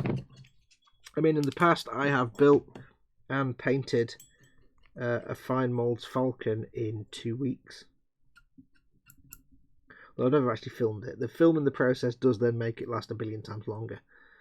But, you know, I've been, maybe 3 weeks, maybe a little bit longer. Don't know. But, you know, I got to the point where I could build the fine moulds falcon in 2 days. Just assemble it. Because it was the assembly that didn't take very long. Right, question for the Warhammer guys out there and girls. It's got a plasma rifle. I don't know if it's a plasma rifle or a gravity gun. I don't know which one it is. It's one of them things. Where is it? It's one of them things. Does that need a drilled barrel or not? I don't know. It might be a gravity gun, not a plasma. It's got plasma coils on it. But do I need to drill the barrel out? Is it a projectile weapon or is it an energy weapon? I don't know. Plasma pistol. So do I need to drill the barrel out or not? Dirty Llama models, or it might be Welsh, so Dirty Llama models. It says, hi all, actually able to make a live stream for once due to lack of work today. Welcome, Dirty Llama. Clama. Are you by any chance Welsh? Because then I can say Slama. Hilarious. Yeah, welcome. So yeah, do we drill out the barrels of plasma pistols or not? I don't know. I do not know. Tell me this with your typing. There we go. I believe it does, says thy creator. Hi, most, says Deaths. Oh, Deaths 0079. Hello. Welcome. Yes, you should drill barrels that aren't barrels and then angrily stare at neckbeards at your local store. I like the sound of that. We shall then use a Dremel. No, I'm going to use a chisel this wide, Chris. I drill them, but it's up to you, said Toasted Walnut. Welcome, Toasted Walnut. I've got some lurkers coming out the chat there. Looks like a spiky testicle to me. That's that bit. Anyway, Quantum Man, everything looks rude to you. You're a mank. Of course it looks like a big testicle. It's in our blood. Right, so we'll get rid of that. What I'll do is I will clean up the rest of this part. Und then, we will drill the barrel. Yeah, that's it. So what I do need first of all, because it's a plasma weapon, plasma. I need to find. I should know. It should be here because I just stuck a dry rub transfer on it. There it is. I need my scribing tool. Plasma doesn't need to as energy, but down to you. I think I may have drilled out some of the other plasma weapons, so yeah, well. Yeah, plasma coils on the top. Let's zoom in a bit so you can see this process. Plasma coils. Seam line down the middle. Let's sort that out. I filed it very gently, or sanded it very gently to get rid of the bit on the top. What I need to do now is get my scribing tool and just gently, if I can, scribe away the seam line that's in between the little coil, the raised coils. It's basically a ribbed surface for her pleasure. There we were. And it's just trying to get rid of the seam line that's down in between the coil ribs. There we go. I'll give it a quick blast on the sand, very gentle sand on the sander, and that leaves me now. I can still see a bit of it. I'll go back the other way. So if you're wondering how to get rid of these like seam lines, this is the best way. Get yourself a scribing tool of some sort. And I'm not putting any pressure on here, no pressure at all. I'm just using the weight of the scriber. I'm just going in one direction, not back and forth, just one direction. Other crappy boy bands are available. And there we go. And I've just remembered, when somebody said it earlier on, I forgot to press... Slap it on! Apologies, I keep forgetting I've got a TED button. There we go. So that hopefully now should look much better. One there that I can see. Go away. Get out. So I'm not putting any pressure on. That's the trick with scribing tools. I mean, if you're rescribing panel lines, you need to put a little bit of pressure on. When you're doing something like that, you're putting on no pressure at all. You really are just using the weight of the scribing tool blade. Going one direction, just across the top, and do it a few times, and it will just very neatly get rid of that little bit of seam line that still sits within those recesses. And there you go. Once that's been primed, that'll look like a beautiful, nice and even, and not with the seam line, plasma coils. Zoom back out again. There we go. That's how you do it. I always thought plasma weapons needed to be focused through an annular magnetic aperture, so we'll still need an orifice to emerge from, says Phil Lewis. Or is the plasma channeled over the surface of the emitter? I think you are well overthinking that one. You're asking that about a guy that's got, like, I don't know, pustules and sores and is made of disease and horns growing out of his. Yeah, I don't think we need to think about it too much. So I shall drill the barrel. You've convinced me I need to drill the barrel. I shall drill the barrel. You should drill. I've done that one. I'm going to use my Citadel barrel drilling tool. It's a pin vise. It's a really good pin vise. I'll tell you why.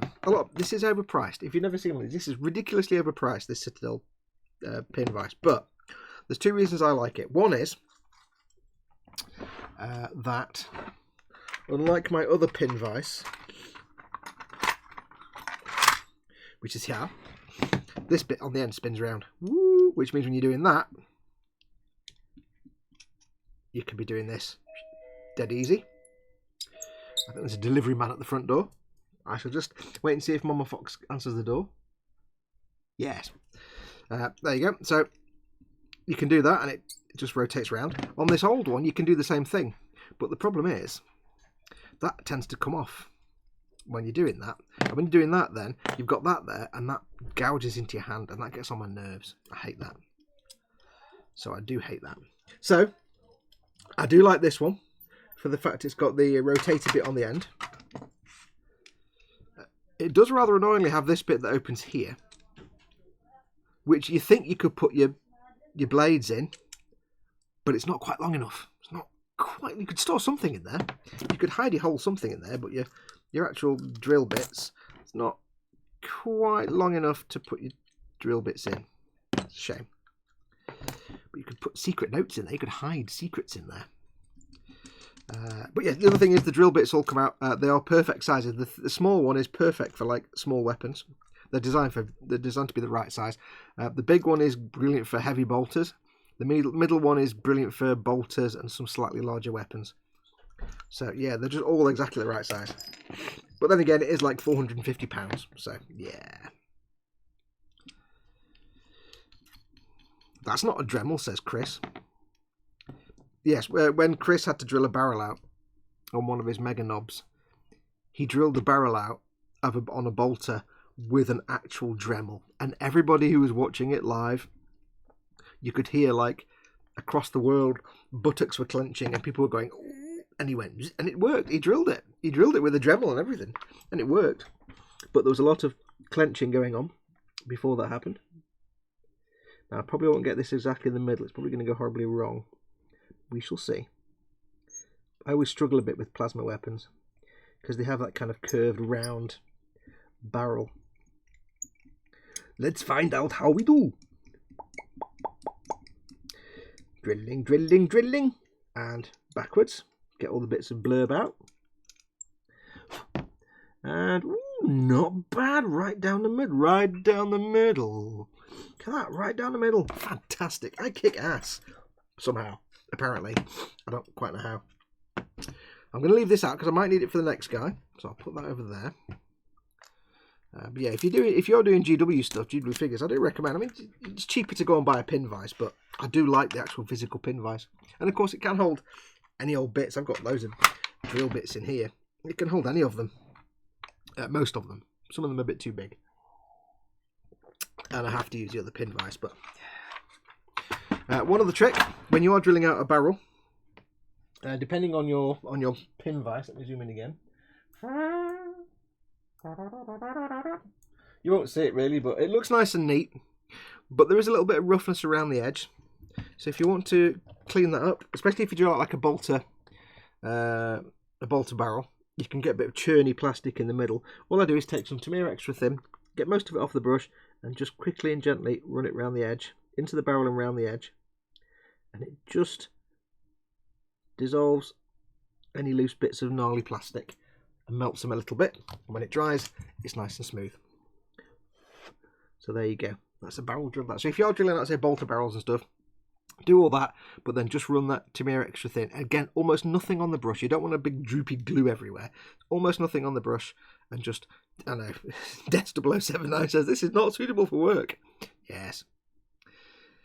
But yeah, just a little tiny bit of just to dampen it with the Tamiya extra thin, and just softens the plastic and gets rid of any, sometimes you get little hairy, fibrey bits inside if you use a big drill bit, and it can look a bit weird, so there you go.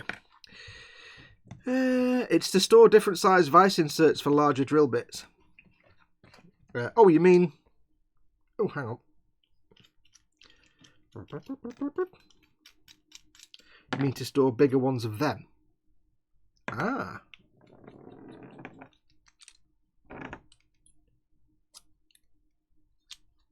Aha! Almost. Almost fits. Almost fits.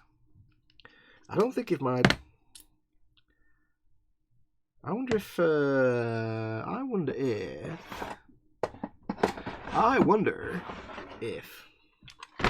Because any time I ever have to use this pin vise is when I need a really big drill bit.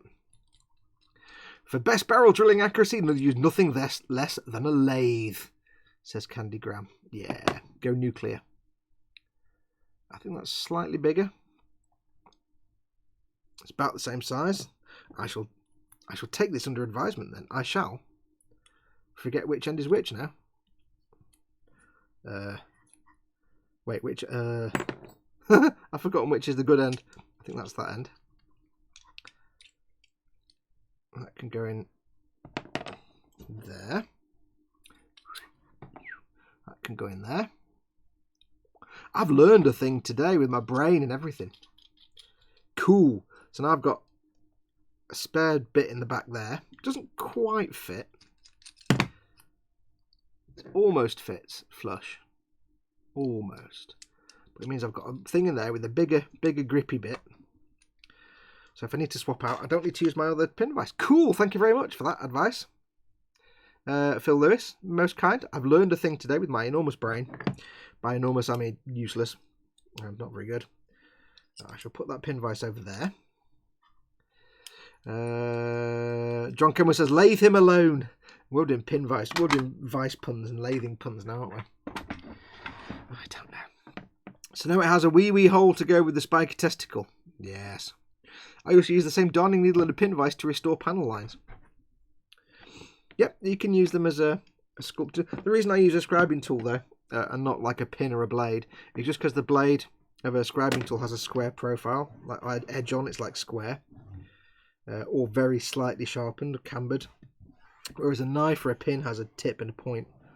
And that's why using, say, a knife blade or a pin sometimes can be a bit scratchy. You get an uneven, like when you're doing a panel line, you're scribing a channel. And if you do it with a blade that's pointed, you'll get like an uneven. You can get an uneven scrape channel. I can't get my words out. If you use a scribing tool, it's a square blade, and it just cuts a square channel, so it can look a bit neater. You get different, or chisels are the same thing. You get different size blades and that. So that can go there. Is Revell contactor just PVA? Asked Paul at Team Inept. Depends. If you mean the contactor cement, that's a normal polystyrene glue. If you mean the contactor clear, which is that stuff, it kind of smells like PVA. It kind of looks like PVA, but very thin PVA. It might well just be PVA glue. If you don't know what that is, that's clear glue basically for clear parts. Similar, very similar to crystal clear. It's still zoomed in. I'm doing it again, aren't I? There we go. Same kind of stuff. Does it taste like PVA? Asks Paul. I don't know. Why don't you try it and report back? I'm not that dumb. They may well just be PVA for putting clear parts on, because PVA has often been used by people for adding clear parts. They may be slightly thinner or something. I don't know. Raging Bassist is in. So what is the project today? Today we are working on our Death Guard Villains, issue 34 from Warhammer Conquest. I built one. and there's only 4 parts on him, and I'm farting about with this other one that I've not built yet. I've just drilled his barrel out. Matron. Hello, you lovely bunch of degenerates. Sorry, late. Just got home from work, says bassist. No stabity, I'm afraid, though. Ooh, shiny, says bassist. And Paul says, it tastes like bacon. Cool. I'll take your word for it. It's not going to go anywhere near putting that in my mouth. She said. So yes, did somebody actually answer me about what the bells do? I think somebody says they cause fear. I don't really think seeing a guy with a big bell on his head would make me afraid, really.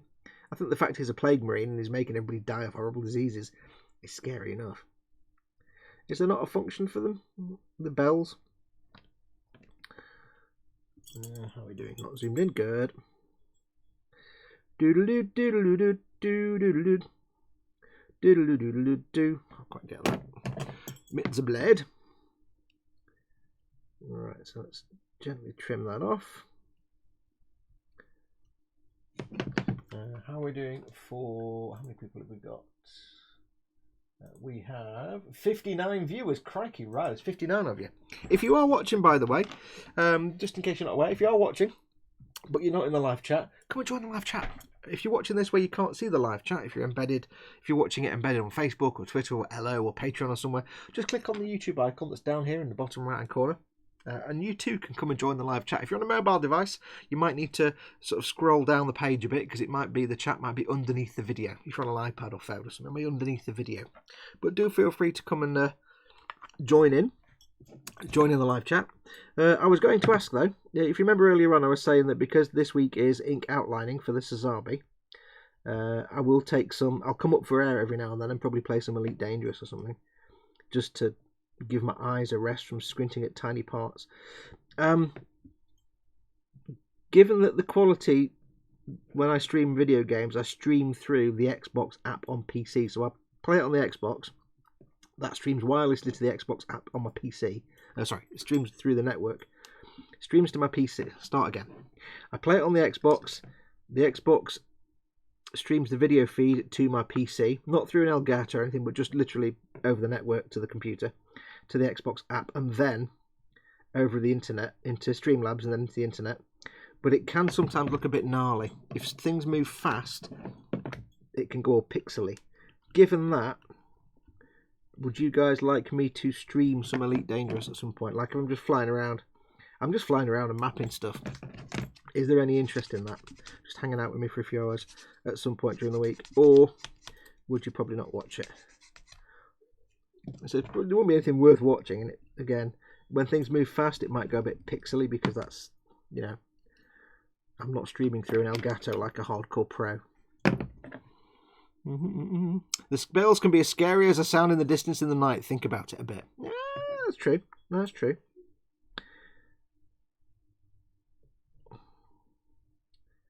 I concede that point.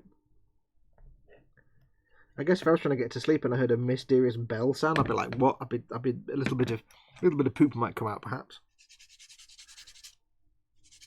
Hell, I wake up terrified when a cat jumps on our garden fence and makes a noise, a clattering fence noise.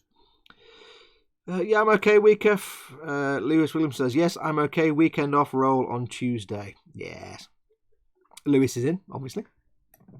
I hate being a chef at Christmas. It sucks, says bassist. Yeah, but you get to make awesome pies. Yes. Also, Bench and Belly bassist. I know you've not been on long, but Bench and Belly. Steve says, I was out the other night and they had multi-flavour vodka shots at the bar, one of which was bacon. It wasn't good, but I had to try it for science. I can't drink spirits. I don't know why. I just can't. If I have spirits, then like within seconds, I just hurl. I get the horrible sick. I feel like horribly sick, and I hurl any kind of spirits. The only exception being, if I've had a night in the pub, for example, and we may, maybe that you have a night in the pub, and to finish the night off, you might have one or two flaming Drambuis. I can do that. But pretty much any spirits, and I'll just hurl within minutes or seconds of drinking it. Don't know why, Beer, I'm fine. Spirits, nope. My body just nopes out on me. Then again, it does save me from some of the worst excesses of, you know, some of the worst hangovers, I suppose. I know the feeling as a baker, though as of this moment, it hasn't been bad, says Nim. Butcher that model is in. Good afternoon, ladies, says Dave. Welcome, Dave.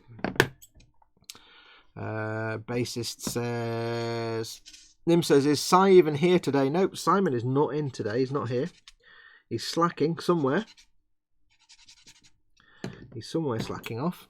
So you can talk about him behind his back. Because you won't be in front of his face. Woohoo! Raging Bassist says, bench, nothing currently finished. Xavier. Oh, it's Xavier, sorry. Xavier. American. He does say American in brackets. Xavier.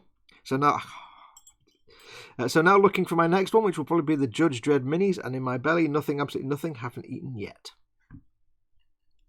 Dad says, Simon Reynolds is hopefully, I'll start again. Dad says, Si is probably sorting out the Secret Santa, I expect. Yes, if you're not familiar with this, it's too late now. Yeah, it's done. The Boom Hut, the Model Makers Boom Hut, awesome Facebook group. Here is the link in chat. If you're not a member, do go become a member because we're all awesome. Do come and join. There is a Secret Santa this year. Now it's too late to join, I'm afraid, because it's all been done. Si's collating everybody together. But that should hopefully be going out to people today and in the next few days with their Secret Santa picks. All fun must be had by all. Paul says hopefully Si is pairing up Secret Santa people.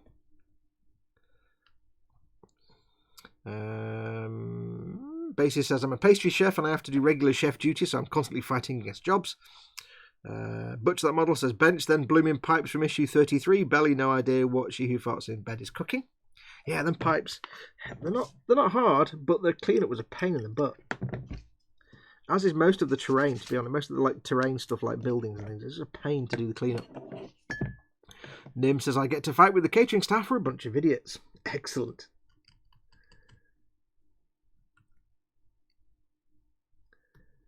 Do remember, by the way, there is an entirely good chance that I will read out your comments, so make sure whatever you put in comments is stuff that you want read out on the internet.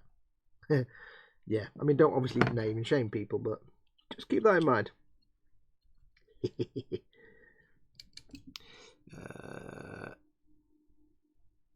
Nim and Rajan are talking about basically the catering industry, so we'll leave them to it. I have no experience. The only bit about catering I know is that the food goes into my face, and I have happiness. That's my favourite part of the catering business. I couldn't work in restaurant or anything like that, catering. I couldn't do it. I couldn't work in a kitchen all day surrounded by all the food that I can't eat, because I actually hate cooking. I hate cooking. I love eating. I hate cooking. Because to me, cooking is basically time spent not eating. It's time spent looking at the thing I want to eat, but not being able to eat it. And that's like holding the ball in front of the puppy just out of its reach so it can see the ball, but it can't get anywhere near it. Yeah, no. Earl D says I'm also a chef and it's great working for the army. 1 billion potatoes a week. They are hard, not hard, just so much detail on them, says Butcher that model. Yeah. Lewis Williamson says bench just painted my Hellcat 2 paint jars later, and belly, roast gammon and trimmings, etc. Wife cooked again. Oh, roast gammon. Dirty Llama says bench is the tiny standing Gundam pilot from the Perfect Grade Exia repair I finished not too long ago. Belly homemade chicken salad. Ooh. Basis Raging Basis says I lost my rag at a girl in front of house on my old job. I have 12 desserts on and was asking how long. I lost my temper a little bit. That's a lie. I lost. Yeah. Yeah. Butcher says Dennis, you got it made. Squaddies are happy with anything that's not a 24-hour ration pack. Yeah, I suppose that is one advantage. You're cooking for the army, they'll happily eat anything. They don't need gourmet cooking. They just need something that isn't a 24-hour ration pack. Oh, I quite enjoy those ration packs. I must get another one. Or the one I've got, I actually eaten everything out of that ration pack now. We were going to, me and Tony were going to get together and film eating our 24-hour British Army ration pack, but it never kind of happened, and I ate all mine. The only thing we've got left is the chocolate pudding, which I've not actually eaten yet. I'm not in a rush, those things last forever. But yeah, squaddies will eat anything.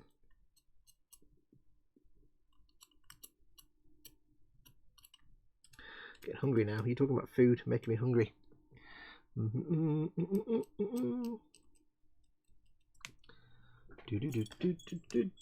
let me know if my head keeps getting in the way, because I don't know how far my head comes forward when I'm on camera, so I do not know. Do tell me.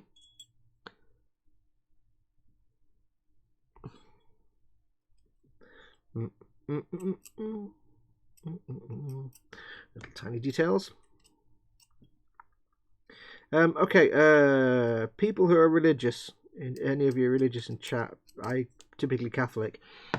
These little balls on chains that have smoke coming out of them, are they censers? Is that what they're called? It's like when you go into a Greek Orthodox church or Catholic church and they have the ball on a string that they wave around, the smoke comes out. Is that a censer? Is it called a censer?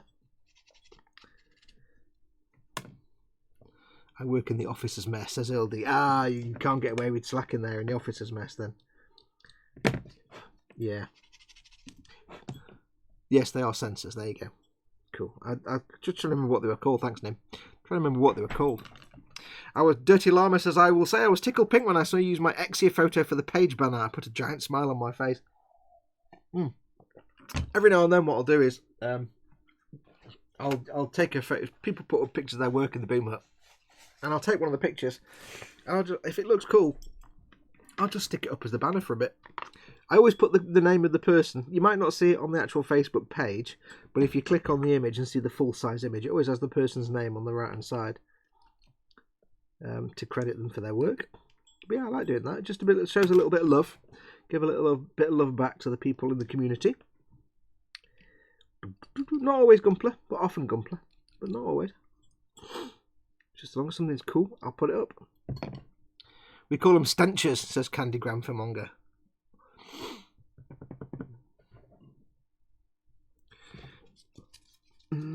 I don't know. I'm not a religious person, so I have no knowledge of these things. Or only the basic and barest of knowledge about any such matters. I think that's all the seam lines on the backpack.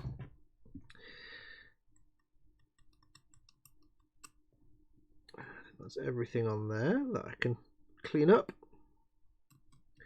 That little, what's it called? The little nurgling. I'll see if I can zoom in and show you the nurgling. I like nurglings. Where's the zoom? Look at that. He's got a little cheesy grin. He's only got one eye. He's got one eye. He's got one eye or two eyes? He's got one eye, but he's got a big cheesy grin on him, and also nurgling butt. I do like nurglings. They are kind of cool. Let's zoom out again. Oops. I've got one guy who's got a nurgling with a helmet on, like a Space Marine helmet, but it's like a Nakado one. It's far too big for him, and he's totally adorable. I think of the Death Guard are more like the zombies in the Fog movie, says John Cameron. Could be. I'd stick an 8th in it and call it a swinging bong, says Dave. Have I missed the start of the show, says Spid. Yep, starts at 3 o'clock. Right, so, hi Spid, by the way. No, says Dave at Butch That Model.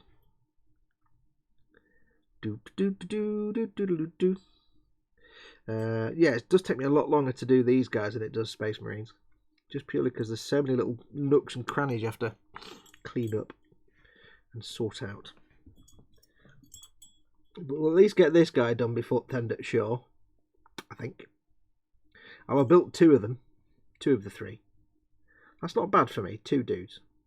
Like, if this was a little squad of 5 Space Marines, it'd be done by now. Probably. Or is that being a bit optimistic? I don't know.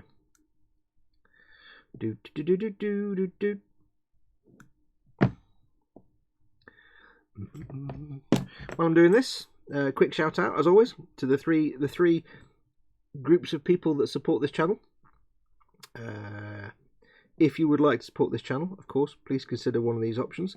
But also, make sure to like the video once it's a video, like and subscribe, and hit the notification bell. But big shout out as always to my patrons, my Patreon supporters. Patreon.com/modelmakingguru, who keep this channel going.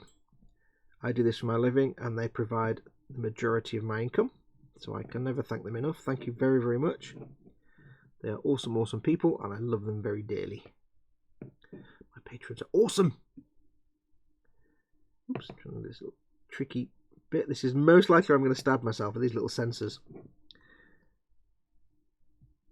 And of course, don't forget, this channel is supported massively by Goblin Gaming. Your one-stop shop for your tabletop gaming needs with 20% off Games Workshop, Malifaux and Conflict 47. 20% off RRP and massive savings on many other things, on everything else. If you want to go to Goblin Gaming, if you're in the UK or the EU, you can save yourself massively if you go there, but use that link that I've just put in chat or the one that's in the description below this video. Don't just go to the regular website, because if you go to the one that I've just put in chat, that's my affiliate link. It tells you that it tells them that I sent you, and I get a little bit of commission off every order that goes through that link. It doesn't cost you anything extra, but I get a little tiny bit of commission. So if you go into Goblin Games, give that a look. And you're helping out the channel indirectly there. You're helping support this channel while saving money. And don't forget, of course, emodels.co.uk. Your one-stop shop for your traditional model making needs. Planes, cars, trucks, tanks, that kind of stuff. Now, they do Games Workshop as well now. They're still in the process of adding stock to them. They've got a bit of a selection on there. But they're in the process of adding lots more stock. So there's always more coming in. They've only just started stocking it, so it's early days yet. So go and check them out. But lots of other stuff, so all your traditional tools and materials, guides, books, dioramas, all that kind of stuff. Fox, any concern with this COPPA thing? Says Paul Di Tommaso. I don't know. I'll be honest. I don't know, and if anybody out there says that they do know, they're just talking rubbish. Because I don't think anybody really knows exactly what YouTube are really playing. Because what YouTube have said is basically so vague, and what the FTC have said is so vague, that it's very hard to know exactly where you stand. If you don't know what COPPA is, basically the Federal Trade Commission, which, keep in mind, is American and deals with American businesses, has since 2009, since 1998, has had certain restrictions about collecting data from children under 13 by internet services. Keep in mind, this is since 1998. Last year, or this year at some point, YouTube got caught pants down not adhering to that and got fined $170 odd million. And so from the 1st of January they've set up a new system whereby a video creator, when you upload a video, you have to set your channel to kid friendly or not kid friendly. You have to do a thing that says my channel is not aimed at children. My content on a video by video basis is not aimed at children. And what basically happens is, if your content is not aimed at children, then it's monetized. You can monetize it. You can have personalized adverts. You can have chat. You can have community page. You can have you can be searched for, all the usual stuff. If it's not aimed at children and your content is not aimed at children, and it's definitely not for children, you're fine. There's nothing to worry about. If your content is aimed at children, you now no longer have personalized adverts on your videos. You'll have some adverts, but they won't be targeted to the viewer's preference. They'll be generic ones. You'll earn less, much less. You will not have chat on your videos. Your videos will not have chat on them. There'll be no live chat. There'll be no comments. There'll be no community page. You won't appear in searches that well. Viewers will not be able to watch later or download your videos. You will not be able to offer memberships. Basically, if you make children's content right now, it's over. You're done.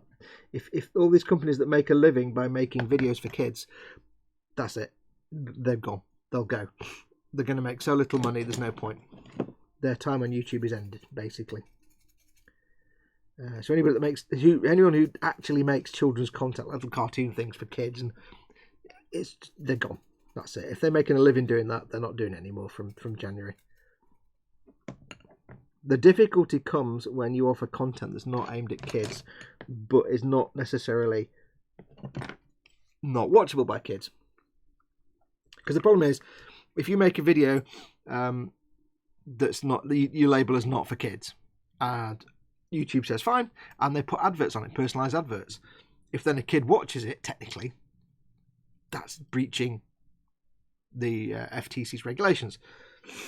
The difficulty we have is that we're doing plastic models, which my videos, my channel, I've marked as not designed for children. I'm not kid friendly. I'm just not aiming my stuff at kids. I'm using knives. I'm using solvents. I'm using a spray. I'm using a spray booth and an airbrush.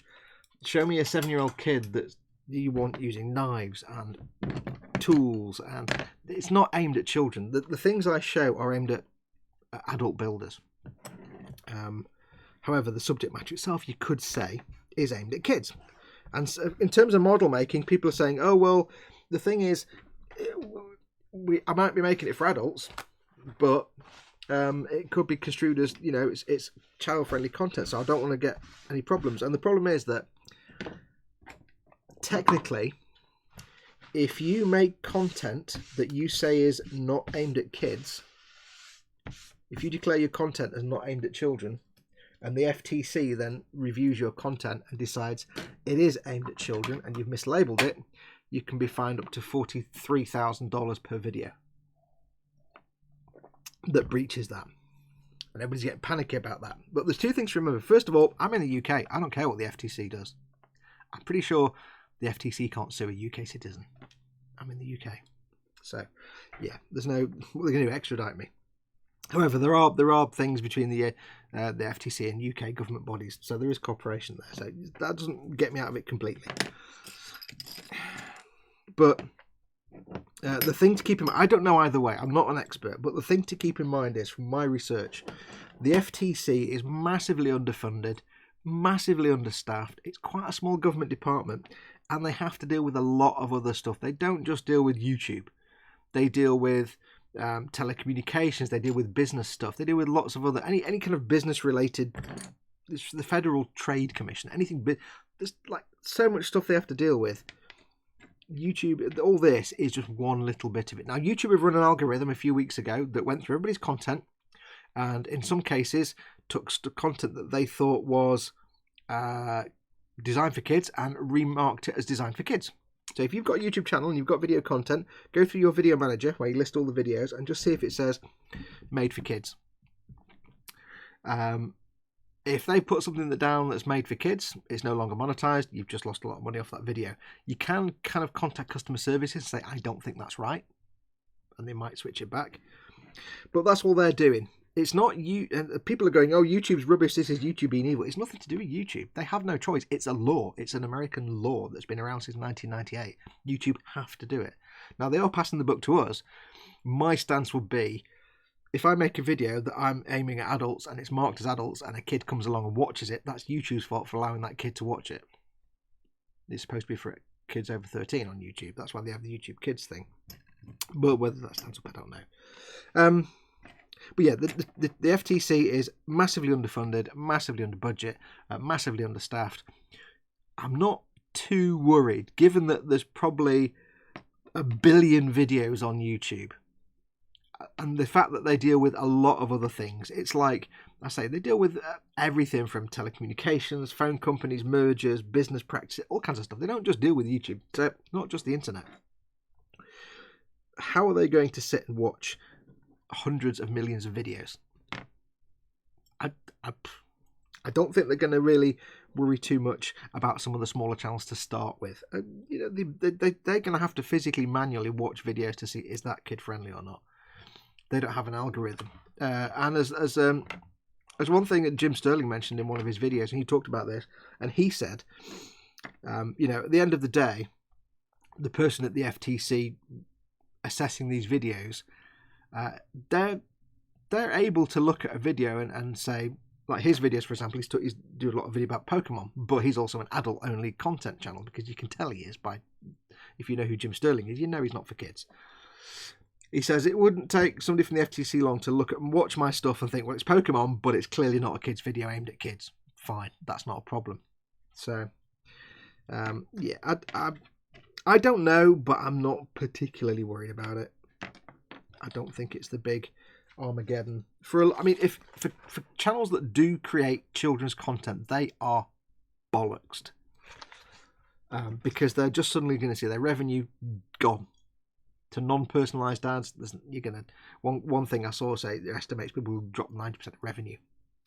I don't have a choice. This is my income. I have to keep it going. So I'd rather just try and earn money.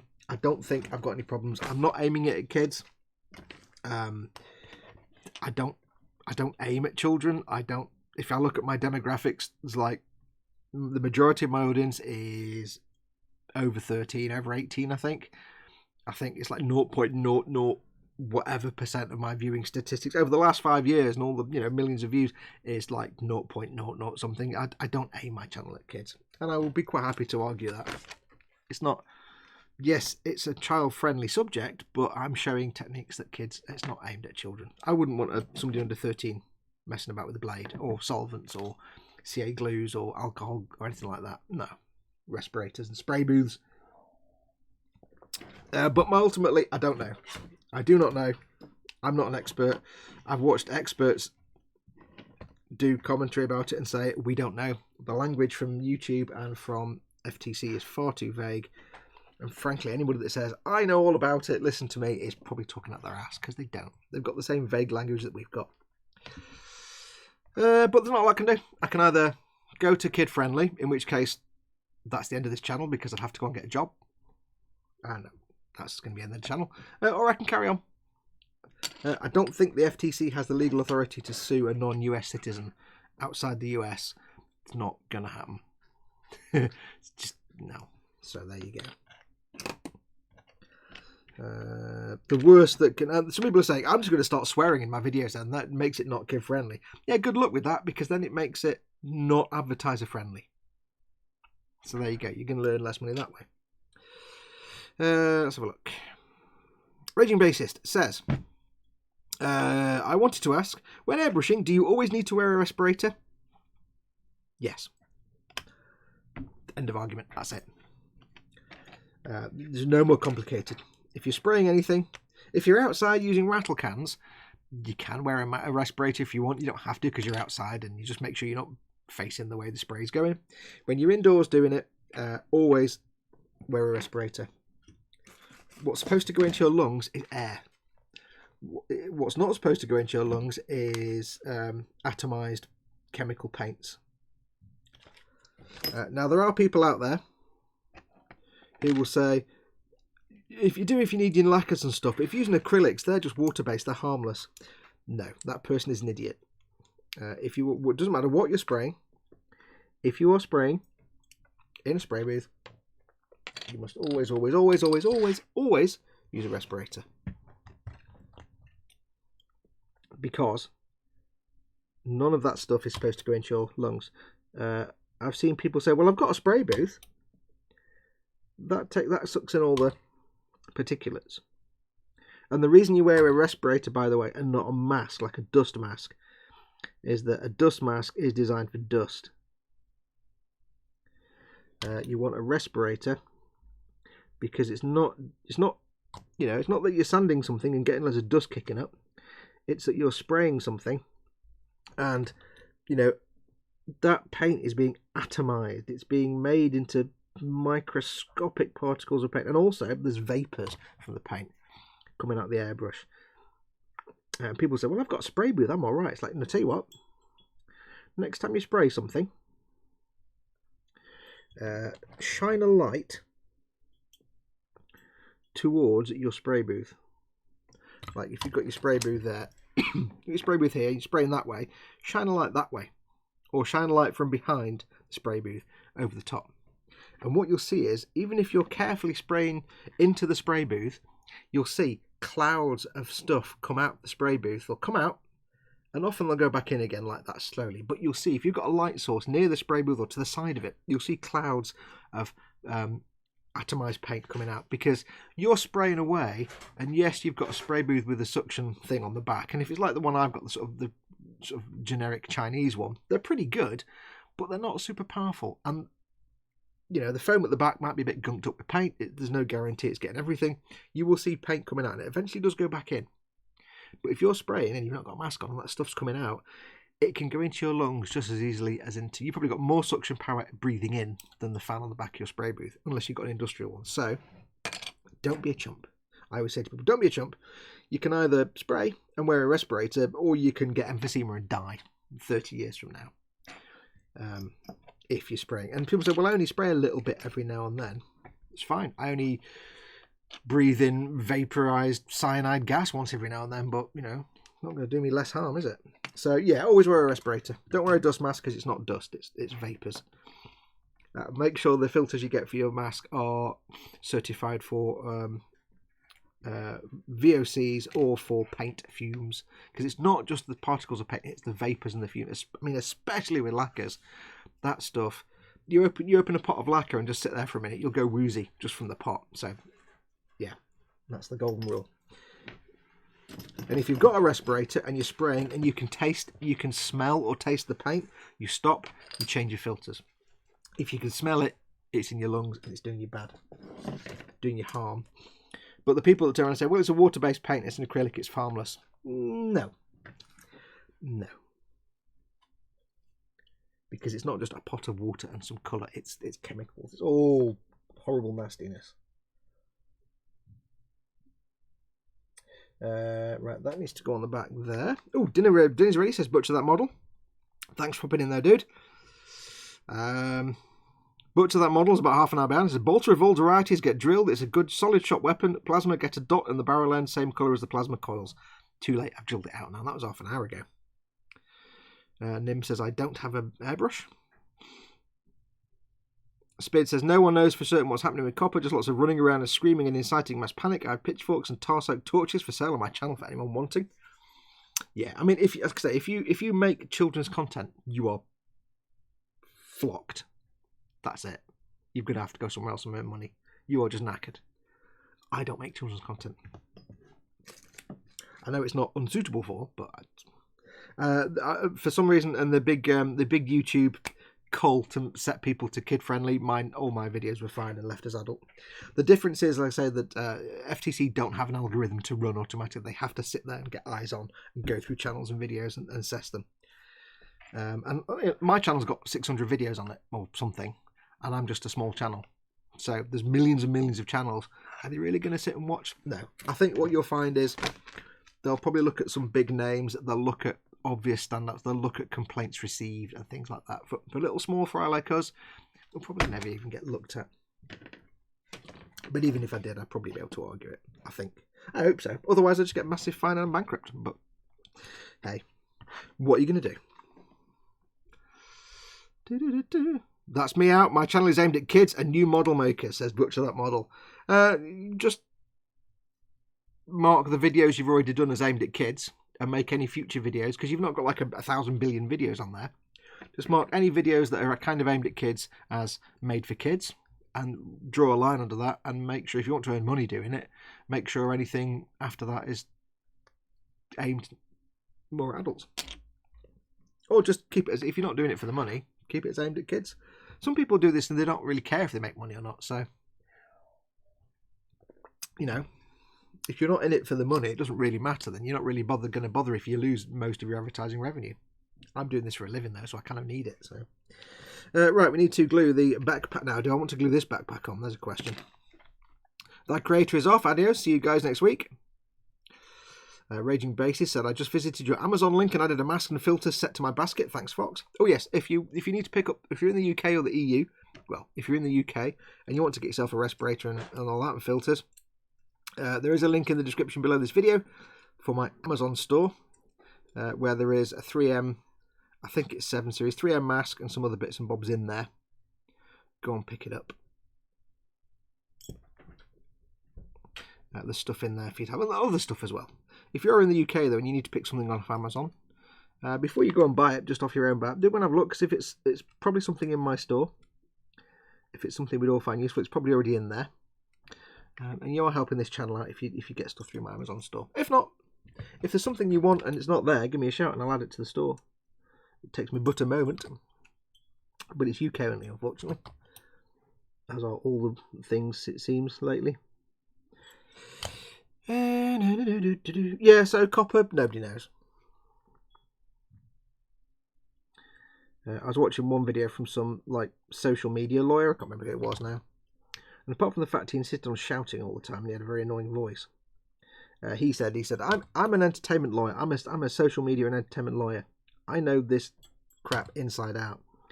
And I don't know what's going on with COPPA because the wording and the language is too vague, he said. So it makes me laugh that YouTube is saying, if you've got any more questions, if you're not really sure, consult a lawyer. He said, because I know social media, that's what I do, and I can't explain it. So how is a bog standard off-the-shelf lawyer going to know anything about this? He says they're not. So consulting a lawyer is a complete waste of time. I don't know, I'm just waiting to see what happens. Ultimately, at the end of the day, it's an American law by the American government. YouTube is American. I'm not in America. So, who knows? Doodle-doo. Hardest part out with the respirator is finding one that works with having a long beard. I have 3 different ones now. I've got, not a long beard, but yeah, I have the same problem. You just jam it on. Jam it on. Non-toxic means you can chew on your Spec Marine ones painted and the paint won't poison you. Exactly. Yeah, it doesn't mean you can breathe, you can't inhale the vapour of the paint. You can't atomise it. Spid makes the good point when people say water-based paints, they're non-toxic, they're not going to kill you and do you any harm. Yet if you eat them, if you inhale anything that isn't air, it's going to harm your lungs.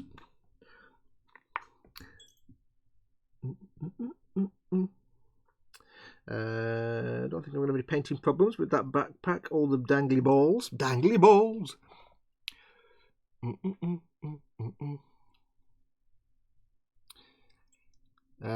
Dave says, butcher that model is also signing in as Dave Weisrumger Barker as well. I don't know why. He says, if you're spraying without a respirator, I can hire out She Who Farts in Bed, or Mrs. Dave, to talk at you like only a wife can. Yeah. Totally Scale Models is in. Evening Totally Scale Models. Jimmy Bones says, got to go now for tea. Might not be on Chris's stream later as I have a cricket meeting. Okay, well, thanks for coming in anyway. Maybe we'll see you later on Chris's stream, hopefully. Fingers crossed. But thanks for popping in. Speedy Q8 says, you play cricket in the dark? He says, no, it's a general meeting about what's happening next season. Not even cricket season, Spid. Basis says, due to reasons, I won't be getting my airbrush till after Christmas now, so I'm going to use the time to get at least the respirator as well. Yeah. I mean, don't use a respirator. Here's the thing. Don't use a respirator for dust. It's no use at all. It's there for the filters that I've got on my page. Double check them, because they do change all the time, but they need to be suitable for paint, vapours, VOCs, volatile organic chemicals, and vapours, paint fumes, things like that. They're no use for dust. If you need something for dust, this is the one thing where you can go cheap. If you need something for dust, like you're doing a ton of sanding or you're doing resin work, that's where you can cheap out and use a simple dust mask. So for like resin work, I will use a simple bog standard dust mask that you get from the B&Q. Cost you a few quid. But yeah, don't use it. Don't use a respirator for anything other than spraying. You don't need to use it outside. You don't need to worry about that. If you're using rattle cans outdoors, don't ever spray rattle cans indoors, of course, because that's just stupid. But don't spray rattle cans. You don't need to wear it for outdoors if you're doing rattle cans. It's not really a problem. I have seen people do it. You can do. There's no harm in it. But you don't need to, because you can just make sure you're not standing downwind of all the fumes, which is also just as easy.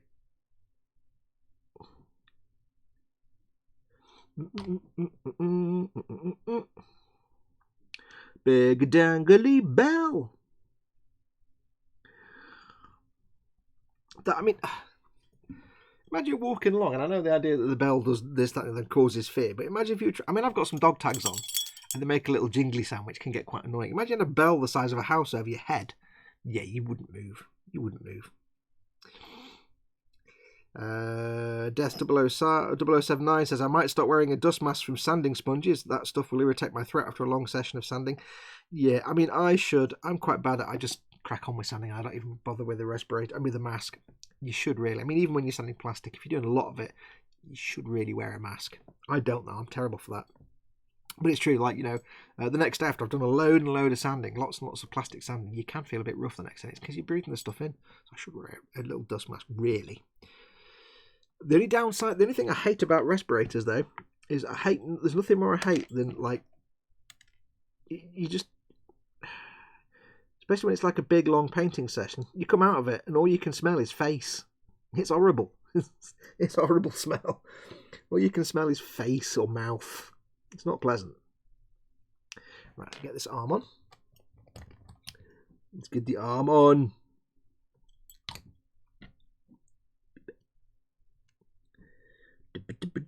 There's nothing on this particular figure, I think, that's in shot. Thank you, sorry about that. There's nothing on here that's making me think it's going to be hard to get to paint. I don't think. There's some tough little bits, but there's nothing I can't reach with a brush once he's glued onto the base, I don't think. But as I'll be using these guys for my army, because George is having the Space Marines, I think I'll most likely take the, can't see it, don't paint it, route. I can get the real cloak, and on the back of the cloak, yeah, I can get in there. If you've ever got one where there's like a cloak or anything like that, a tabard or anything you can't quite get to, it's hard to get to, paint that first. Then you can be all sloppy with the brush and then paint everything else around it. Got to go. Oh, I've done that one. I like my lungs, says bassist.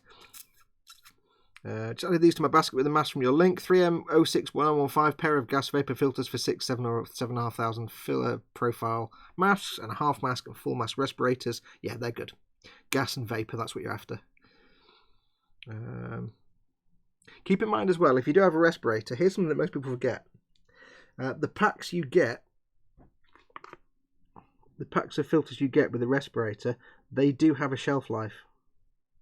What I mean by that is if you get 2 packs of filters, those filters might last you, depending on how much you spray, those filters can last you a good 6 months, or even longer. I've had some for a year. The basic rule of thumb is if you can taste or smell the paint, you need to change your filters. If you can't taste and you can't smell, the filters are doing just fine, thank you very much. But yeah, if you say buy 2 packs of filters and you use those filters, you use the first set for like a year or 6 months, do keep in mind that it's entirely possible the ones that are in the pack and not opened have expired. There will be a date on the pack that gives you a sort of rough shelf life for the filters.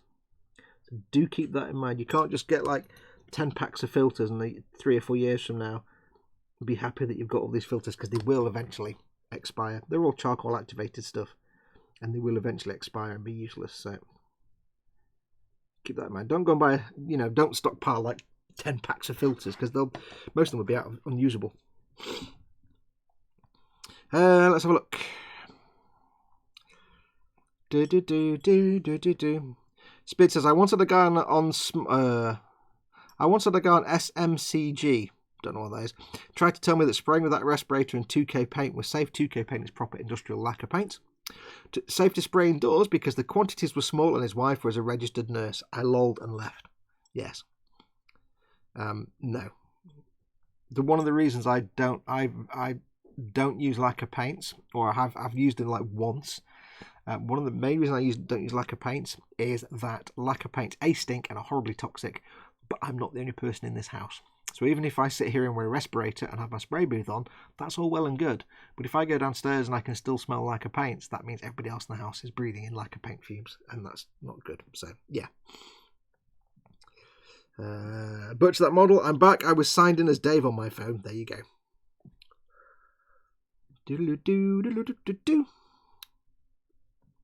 Nim says, I walked away for a moment. Cat made a noise. Did I miss stickers? No, I'm paused the stickers for a while. Purely because I've got a billion ones to send out. I've got like a billion emails in the inbox of stickers to send out, and it's going to cost me a fortune to post them all out. So I'm not going to add to that. I'm going to wait till they've all gone out, I think, first. Because I've got so many to send out. When I do go to the post office to post them, it's going to cost me a fortune. So yeah, I need to just lay off that for a little bit. Also, it's Christmas time when I'm skint anyway. So it's Christmas time when I don't need to be spending a lot of money on stickies. So they were just paused for a little while. Just while I give myself a chance to catch up and get some money in the bank.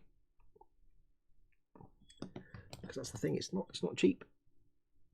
It's not cheap. Doodle-doo-doo-doo-doo-doo. I can't remember how many there are now, but there's like a billion emails in my inbox of stickers that need to go out. And yeah, it's like, you know, even a UK one, it's £1 for a stamp, so at least. So you put it on pause for a while, just for a little while, just to give me a chance to get some money to actually post them all out. It's no cheap, you know. Right, where are we up to? That's him done. He's now been done. Woohoo! There you go. Second dude out of 3. So I'm not working fast today. Where are we? Cats do that, Nim, and the little buggers move around as well. I found this with She Who Farts in Bed. Cats, you can put them down, turn around, and they move.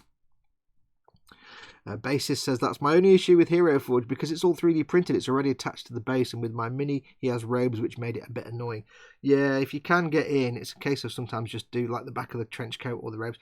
Like this one here, I'll do the cloak interior first. I'll just base it, get all the base colours down, because then I don't have to worry about the armour. Once I've done that, I can get the armour and stuff painted. That's fine. Like if I was doing this, like when I was doing, say, my AdMech, I was leaving the torsos off the legs because I was batch painting a group of 10 of them, my little AdMech dudes, for their greatcoats. And I can do that if I'm doing a batch paint. But for these, I'm going to have 2 years worth of Death Guard and 2 years worth of Space Marines in a skirmish case. I don't want to have to buy like 8 skirmish cases, so I can just about get them into, I think, 2 skirmish boxes just to keep them stored until they're painted. So I don't want like figure and bits, and things will get lost. So I'd rather just build them and struggle. I'm off to bed, says Nim. I got work tonight and I do need some sleep. Thanks for coming in, Nim. Take care. We'll see you next time. Sleep well. Packs of pads though are pretty cheap, I see, says Bassist. Oh, pads for respirator. Yes, you get a plastic case and you get the pads inside. You can just buy the pads without the plastic case if you want. You can buy them as just like the plastic thing with the thing inside, or you can buy them as just the pads. Other respirators and pads are available. Right, well, that's those 2 done. I don't think I'm going to get a third one done in 20 minutes. I'll zoom in and let you see those 2 anyway. Hang on. So I've got at least them 2 done. I've got the Noxious Blightbringer, who has many spiky bits. Sorry. Many spiky bits, all designed to stab me completely, and he's got his drilled out tube, death tube. So he's quite cool. I like him. It'll be fun to paint. What was this one? This one was the Plague Marine Champion. Champione. So he's got a little bit of a cloak going on there. Kind of awesome. Lots of flowing, dangly bits. Big power fist, really rubbish Skyrim sword, nice cloak. Yeah, I'm looking forward to painting these, because the beauty of these is you can do quick and down and dirty paint jobs on them, because they're supposed to look rubbish and filthy and horrible. I'll do proper paint jobs, but you can give them dirty, gribbly, horrible paint jobs. They're supposed to be filthy, so you don't have to be too exacting. It's not like you're painting a cool Space Marine. You're painting a horrible, nasty, diseased person that's just made of fetid, horrible yuck. So you can get away with a lot. All the golds are tarnished and things, so you can have a lot of fun there. A lot of fun with that. We've done them too, so that's cool. What we'll do, I shall call it there. There's not much. I can't do anything else in the next 20 minutes, so I may as well call it a show. Don't forget, of course, I'll put them there, you can see them. Don't forget, of course, that at 8 PM tonight, 8 PM of the GMTs, my very dear friend Chris over at Gross Models, who seems to have gone quiet in the chat, he's probably asleep now. My very good friend Chris over at Gross Models, he has his Warhammer Sunday at 8 PM. Is it 8 PM? Yes, 8 PM, where he does his Butcher That Model says, drilled out plasma gun slaps forehead in anguish. I asked the audience, and the audience says to drill it out. So shut up. I asked the crowds. And the crowds gave me their opinion. They said to drill it out. So there you go. I only do what my fans tell me to do. Fans, followers, people that watch my nonsense. Let's not say fans. Yeah, so anyway, 8 PM tonight, GMT on Chris's channel, Gross Models. He will do his Warhammer Sunday. He is working on his weird knob. He's got a weird knob. He's got a maniac weird knob with his warbore. He's working on that, so make sure to go along and check that. Don't forget, of course, as always with anything, help me. You can help me massively when you watch my stuff by making sure to like and give it a thumbs up. That helps me in the search records and helps me get more views and clicks, and also hit the notification bell so you can be updated as to things that are going on. When I do any live streams, you get a notification telling me I'm live streaming, unless YouTube decides to be broken, as it usually is. So don't forget that. And of course, the usual stuff. Don't forget, if you want to help support me, you can do on Patreon. There's a link in the chat there, or you can go to my Amazon store, or you can hang out at Goblin Gaming. What's chat doing? Did my button not work? Hang on, let me reset the buttons. Button reset. I can do this now. Ready? Let's try it again then. Button reset. 1 second. Sometimes my button... Let me just quick test. Slap it on. Yes, Ted test confirms buttons are working. There we go. There we go. Oh no, it did work. Oh, I'm sorry. I thought it hadn't worked. There was chat came up. Yeah, so you can support me on Patreon if you want to, but you can also go to Goblin Gaming or my Amazon store. That's also indirect ways of helping me. So go and watch Chris's thing at 8 PM.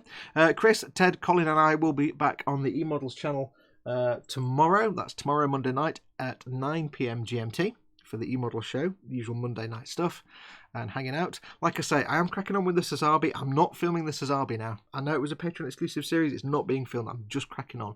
Lots of ink. So what I'll try and do, like I say, throughout this week, I will need to decompress of an evening occasion, so I might try and do some Elite Dangerous streaming. We'll see. We'll see how it goes. It's not going to be great, but yeah.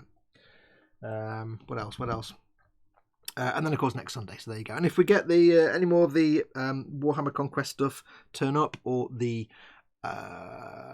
X-Wing, I will get them filmed, because I'm filming them as they come in. So yeah, we'll see what happens with those. Quick last look at chat.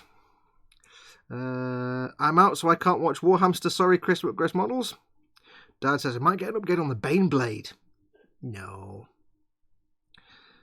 Dave says that Butcher That Model says Chris has a very weird knob, and Paul told us all about it.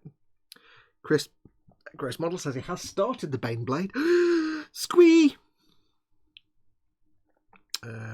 Raging Basis says I can make scones or cake for next week. Make all the scones in the world and send them all to me.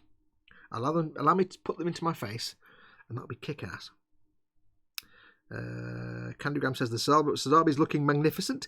Yeah, I've got a week of inking to do yet. Raging Basis says next Warhammer World trip, if I can go, I'll bring cakes and scones. Oh, that's one other thing. If we're at some point, we will go back to Warhammer World again, and of course, everyone is welcome to join us. If we do in the future plan another visit to Warhammer World, I must remind everybody who is a Boom Hut member, and there's the link to the Boom Hut. I'm doing this and segueing into this. If you're a Boom Hut member, it is your sworn duty to remind Simon Reynolds, or Kevin, our Lord and Saviour, to remind him about the date. Because you remember we went to Warhammer World and we planned it for weeks and weeks, and we said it in the Boom Hut all the time. We were there for 2 hours, and I texted Simon and was like, are you coming to Warhammer World? And he went, oh crap, was that today? I forgot. So, and we've only been arranging it for weeks. So if we do arrange another one, of course, I depend on you all to make sure Simon knows and reminded regularly. There you go. And now I really want scones. Yeah. Anyway, that's going to do us. So thank you very much for watching. Take care of yourselves. Go make something awesome. Go be awesome. You there. Enormous finger. Whoa. Go be awesome. And until next time, I will say thank you very much for your support. Take care of yourselves. Go make something awesome. And until next time, adios amoebas.